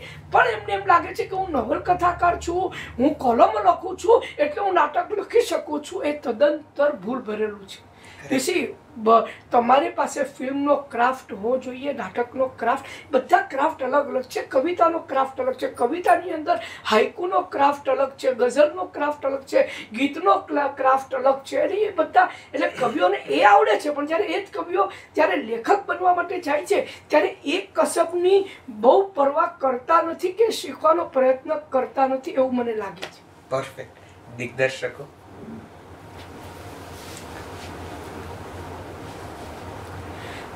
સબ્જેક્ટ નું સિલેક્શન. આપણે ત્યાં હોરર ફિલ્મો બને છે, આપણે ત્યાં એવી મેં હમણાં ઇટ્ટા કિટ્ટા મેં જોઈ, સરસ મેકિંગ, ખૂબ સારી ફોટોગ્રાફી, પરફોર્મન્સ સારું, પણ મને લાગે છે કે એ સબ્જેક્ટ હજી આપણે ત્યાં નથી. આ સબ્જેક્ટ ન કરો. તમારે એક તમે સમજો કે તમે જ્યારે તમે કોઈ ફિલ્મ બનાવો છો, ફિલ્મ ખૂબ જ એક્સપેન્સિવ માધ્યમ છે અને તમારે એને બહુ સમજી વિચારીને એ વિષય તમારે લેવાનો છે. યુ સી, તમે તમારી પહેલી જ ફિલ્મમાં તમે આટલો અઘરો વિષય તમે લો જ્યારે, તો એ ક્યાંક કોઈક જગ્યાએ તમે ફેલ થઈ જવાના ચાન્સીસ બહુ વધી જાય છે. મને એવું લાગે છે કે ઘણી વાર્તાઓ છે તો તમે આ શું કામ બનાવો છો, એવું મને લાગ્યું. એટલે વિષયોની પસંદગી કરવી. વિષયોની પસંદગી બહુ જરૂરી છે. એમાં કેડી પણ આવી ગયા. પછી મારે કંઈક ડિફરન્ટ કરવું છે એટલે તમે ડેની જીગર બનાવો એવું નથી. મેં ફિલ્મ નથી જોઈ એટલે બહુ વધારે નહીં બોલું. હા, જે મને રિપોર્ટ મળ્યા છે કે કંઈક ડિફરન્ટ કરવાના નામે તમે ડેની જીગર જેવી ફિલ્મ બનાવો એ યોગ્ય નથી. યુસી તમે એ બધી કરામતો બધી રજનીકાંત જેવી કરીને પછી એક સરસ વાર્તા વણી હો ને તો પછી કદાચ એ વસ્તુ વધારે વર્ક કરે. જી જી ટેકન. સર પ્રોડ્યુસર્સને કંઈ કહેવું છે? પ્રોડ્યુસર્સ આપણી પાસે છે જ નહીં. ગણ્યા ગાંઠિયા 2 થી 3 પ્રોડ્યુસર સિવાય ગુજરાતી રંગભૂમિ ગુજરાતી ફિલ્મોની અંદર સૌથી વધારે અછત હોય તો એ પ્રોડ્યુસરોની છે. આપણે ત્યાં ઇન્વેસ્ટરો પોતાની જાતે પ્રોડ્યુસર કહે છે. કેવી રીતે? પ્રોડ્યુસરનું એક અલગ ડેઝિગ્નેશન છે. હોલિવૂડમાં એક લાઇન પ્રોડ્યુસરનું ડેઝિગ્નેશન છે, એક પ્રોડ્યુસરનું ડેઝિગ્નેશન છે. સ્ટુડિયો ઓનર જે હોય એને ત્યાં 10 પ્રોડ્યુસર હોય કે તું પ્રોડ્યુસર છે. હવે એ પ્રોડ્યુસરને ફિલ્મ મેકિંગથી લઈને ફિલ્મ કયા કલાકારને લેવો જોઈએ, કેટલા દિવસમાં આ ફિલ્મ પૂરી થવી જોઈએ, એનું બજેટ કેટલું હોવું જોઈએ, કારણ કે એની વાર્તાનું ફલક બહુ નાનું છે કે મીડિયમ સાઇઝ છે કે બહુ મોટું છે કે બહુ મોટી ફિલ્મ બનાવી રહ્યા છો, તો એની જાણ હોવી જોઈએ. ત્યારબાદ ડિસ્ટ્રીબ્યુટર સાથે કઈ રીતે ડીલ કરવું, પબ્લિસિટી ક્યાં કરવી, કેટલા પૈસા પબ્લિસિટીમાં ખર્ચવા, એ રાઈટ જગ્યાએ મારું હોલ્ડિંગ લગાડવું અને ફક્ત અમદાવાદમાં જ નહીં આખું ગુજરાત, એના માટે ગુજરાત ફરવું જોઈએ કે મહેસાણામાં હું કયા સિનેમામાં કેટલા વાગ્યાનો શો લગાડું તો લોકો આવશે. હું ડિસેમ્બર મહિનામાં રાત્રે 11 વાગ્યાનો શો હું જો લગાડીશ રાજકોટમાં તો 11 ડિગ્રી ઠંડીમાં લોકો નહીં આવે તો ભાઈ 11 વાગ્યાનો કે 10 વાગ્યાનો શો હું નહીં લગાડું. આ બધી ટર્મ્સ સાથે વાત કરી શકે એવા પ્રોડ્યુસરો આપણે ત્યાં કેટલા. અને હું આજે પણ કહું છું કોઈ પણ આવો અનુભવી પ્રોડ્યુસર મારી પાસે હું અડધા પૈસામાં કામ કરીશ. મને સારા પ્રોડ્યુસરો જ નથી મળતા. વેરેઝ જ્યારે હેલ્લારોમાં જ્યારે અભિષેકે મને કહ્યું તો મેં તરત જ મેં મનમાં નક્કી કરી લીધું હતું કે મારે આ ફિલ્મ કરવી છે. બિકોઝ કે ધ્રુવનાથભાઈને તો ક્યારે મળ્યો જ નથી. અભિષેકે પસંદ કર્યા એટલે સારા જ હોય, પણ મારા માટે વધારે આકર્ષણનું કેન્દ્ર હતું એ ફિલ્મના પ્રોડ્યુસર. Of course. Sir last but not least, PR ટીમને કંઈ કહેવું છે ટૂંકમાં? નહીં, અમારી PR ટીમને તો મારે કહેવા જેવું રહ્યું નથી કારણ કે એ લોકોએ ખૂબ સારું કામ કર્યું છે. એવી જ રીતે કહેવતલાલ પરિવાર ખૂબ જ સારી રીતે પ્રમોટ થઈ હતી. એટલે એમના જે મીડિયાવાળા જે હતા તેજસભાઈ કરીને એક હતા, એમણે પણ બહુ જ સરસ રીતે એ ફિલ્મને પ્રમોટ કરી હતી. અને એટલે મને લાગે છે કે PR ટીમ પણ હવે ધીરે ધીરે હવે એમને આવડવા લાગ્યું છે. ઠીક છે, તેજસભાઈ મળે તો કહેજો ને કે હવે પછી ફિલ્મ લઈને આવે તો જલસોમાં આવે. હવે તેજસભાઈ છે ને એ જીઓમાં ગયા છે. આ તો જીઓ વાળા ફિલ્મ લાવે છે. જે પણ સારા ટેકનિશિયન હોય, જે પણ સારા લોકો હોય ને એને જીઓ ગ્રેપ એટલે ક્યાં સારો છે લઈ લો આને. ઓકે સર, ખૂબ બધું વાંચ્યું છે તમારે. કોઈ એક સાહિત્ય કૃતિ તમને યાદ છે જે તમને બહુ જ ગમે છે અને જેના પરથી તમારે ફિલ્મ બનાવી છે? હું બહુ ફિક્શન વાંચતો નથી, મને બહુ ફિક્શન અપીલ નથી કરતી, પણ મહેન્દ્ર દેસાઈની એક કૃતિ છે પેડલ પર પૃથ્વીની પરિક્રમા, જેમાં 1920માં 6 સાયકલ વીરો જાલ બાપા સોલા, રુસ્તમ ભૂમગરા, અદી હકીમ, નરીમાન કાપડિયા, કેકી પોચખાનવાલા, હાથીરામ ગુસ્તાર, આ 6 પારસી ગુજરાતીઓ મુંબઈના ગ્રાન્ટ રોડ નજીક આવેલા નાના ચોકના ચોક પરથી સાયકલ પર વિશ્વ પ્રવાસ કરવા નીકળ્યા હતા. એમાંથી નરીમાન કાપડિયા ઈરાનથી સ્ટીમરમાં બેસીને પાછો ફરી ગયો હતો. કેકી પોચખાનવાલા અમેરિકાથી પાછો ફર્યો હતો કારણ કે એ એમના 2 આંધળા મા બાપને કયા વગર આવ્યો હતો અને એના મા બાપ એના વગર મળતા પણ નહોતા, એટલે એને ત્યાંથી પાછો મોકલવામાં આવ્યો. હાથીરામ ગુસ્તાદ એનું આ પ્રવાસમાં સામેલ થવાનું એક જ લક્ષ્ય હતું કે અમેરિકામાં ગેરકાયદેસર રીતે વસી જવું, અને ગેરકાયદેસર રીતે વસી ગયો.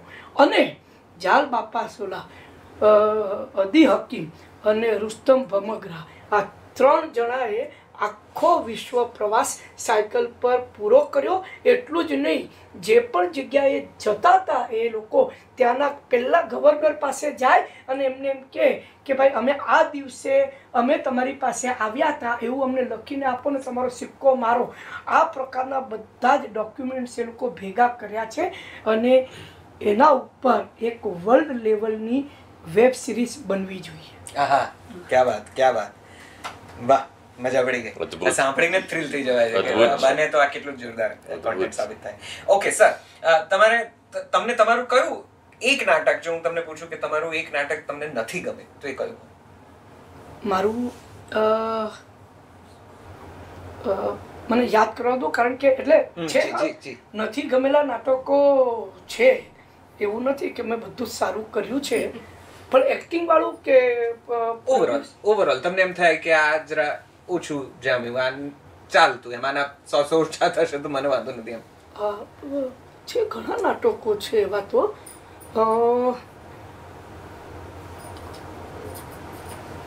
ખૂબ બધા નાટકો છે એમાં કે જે મને નથી. સૌથી વધારે તો એમણે પ્રોડ્યુસ કર્યા છે. પ્રોડ્યુસ કરેલા નાટકોમાંથી પણ એટલે ખૂબ બધા નાટકો છે.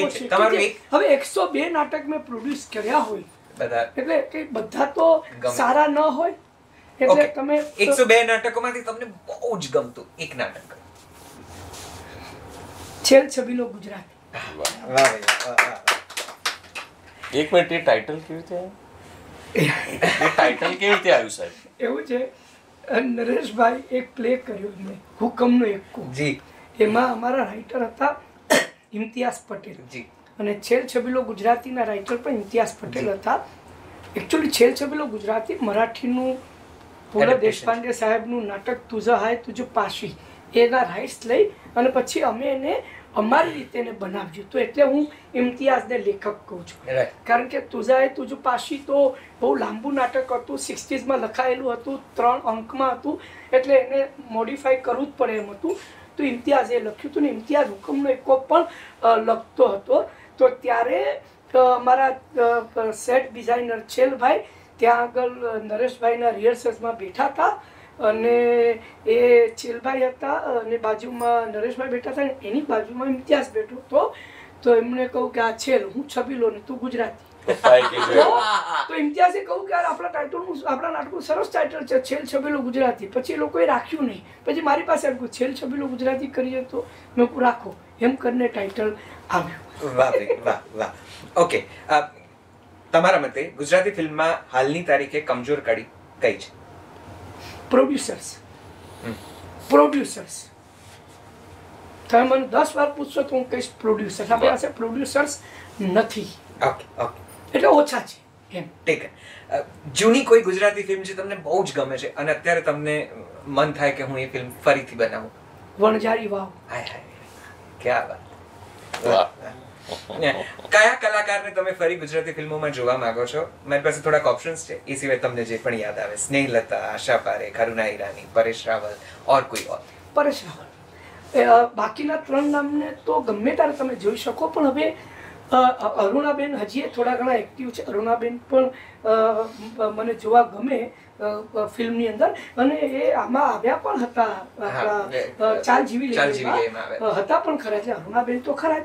પરેશ રાવલ, હું ઈચ્છું કે પરેશભાઈ હજી થોડી વધારે ગુજરાતી કરો સાહેબ કરો, યુ નો, કારણ કે એવું છે કે ગુજરાતીના મોટા સ્ટાર્સ જે છે એ ગુજરાતી ફિલ્મો નહીં કરે તો કોણ કરશે? તો પરેશભાઈએ કરવું જોઈએ એવું મને લાગે છે. ઓકે ઓકે સર, તમારા એક નાટક પરથી તમારે ફિલ્મ બનાવવી હોય તો કઈ હોય? છેલ છબીલો ગુજરાતી.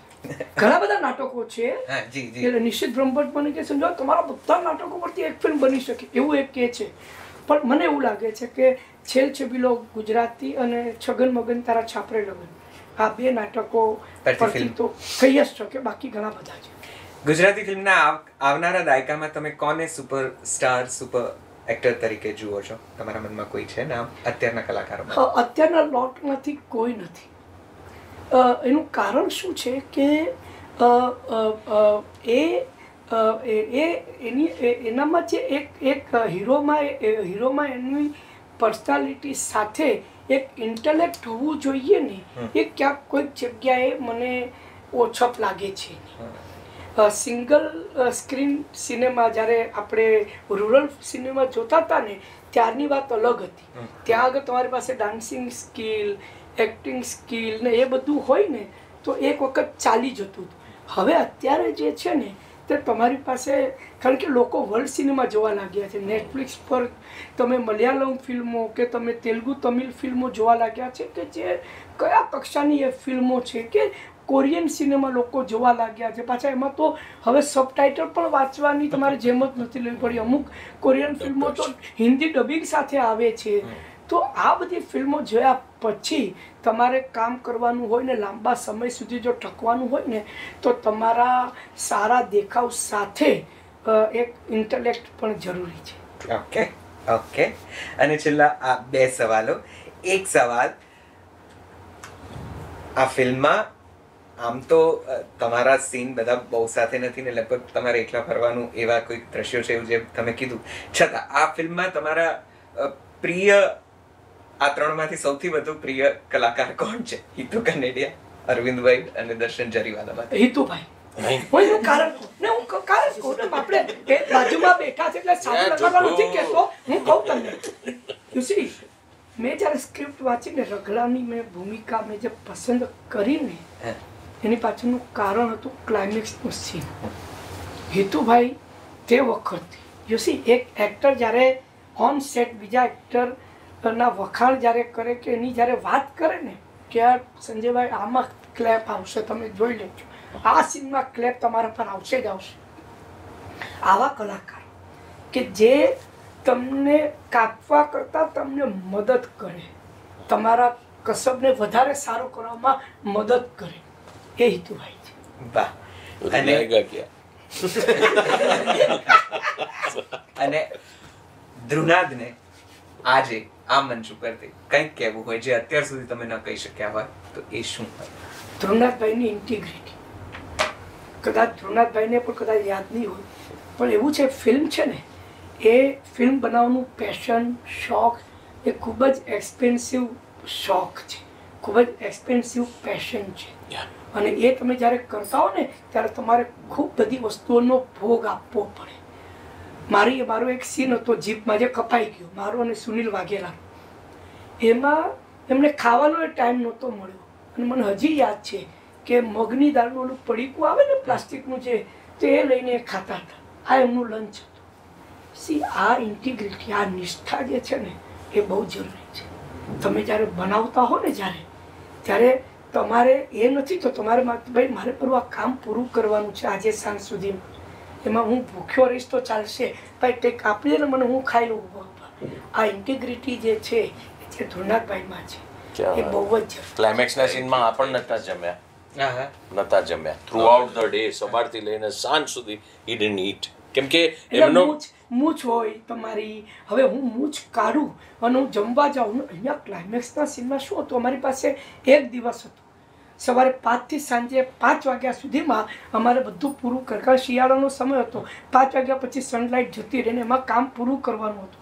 હું ક્યાંક મૂછ કાઢું અને જમવા બેસું અને ત્યાં મારો શોટ આવે એટલે ફરી પાછું મૂછને તરત ચિપકાવી શકાય નહીં, તમારે ફરી પાછું એસિટોનથી તમારે આખું સાફ કરવું પડે, ફરી પાછી તમારે ચિપકાવવી પડે. એના કરતાં મેં કીધું હું નહીં ખાઉં, ચા બિસ્કિટ કે કંઈ ખાઈ લઈશ 5 વાગ્યા પછી વાત. એટલે એ રીતે હતું. વાહ. હું ત્રણેયને ખૂબ ધન્યવાદ આપવા માંગુ છું. તમે લોકોએ બહુ સુંદર વાતો કરી. એક વખત જોરદાર તાળીઓ સંજયભાઈ માટે.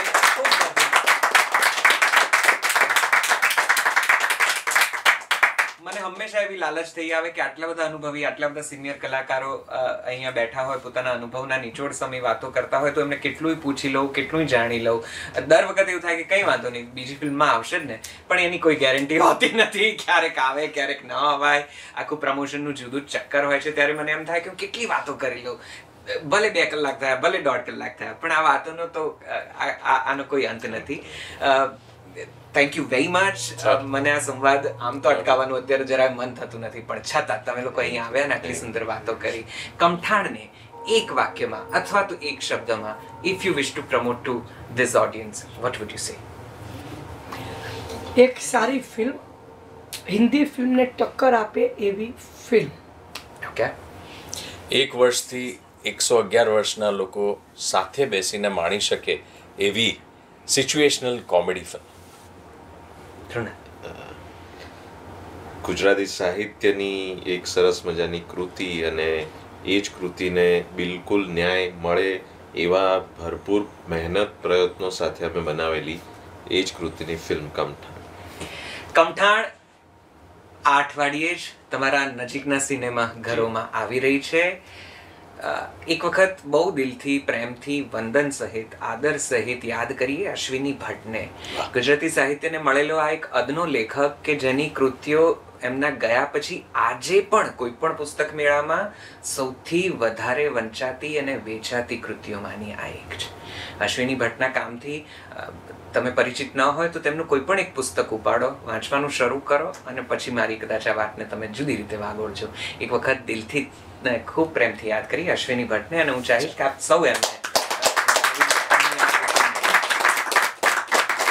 એમની આ કૃતિ પરથી એક સરસ મજાની ફિલ્મ કમઠાણ આવી રહી છે. અદ્ભુત કલાકારો છે, ખૂબ સરસ મજાના મેકર્સ છે. ફિલ્મને ખરી રીતે સમજતા, આપણી ભાષાને, આપણા પોતને, આપણી કલા સંસ્કૃતિને સમજતા આ મેકર્સ છે, કલાકારો છે. તમે એમને જોવા ચોક્કસથી જજો.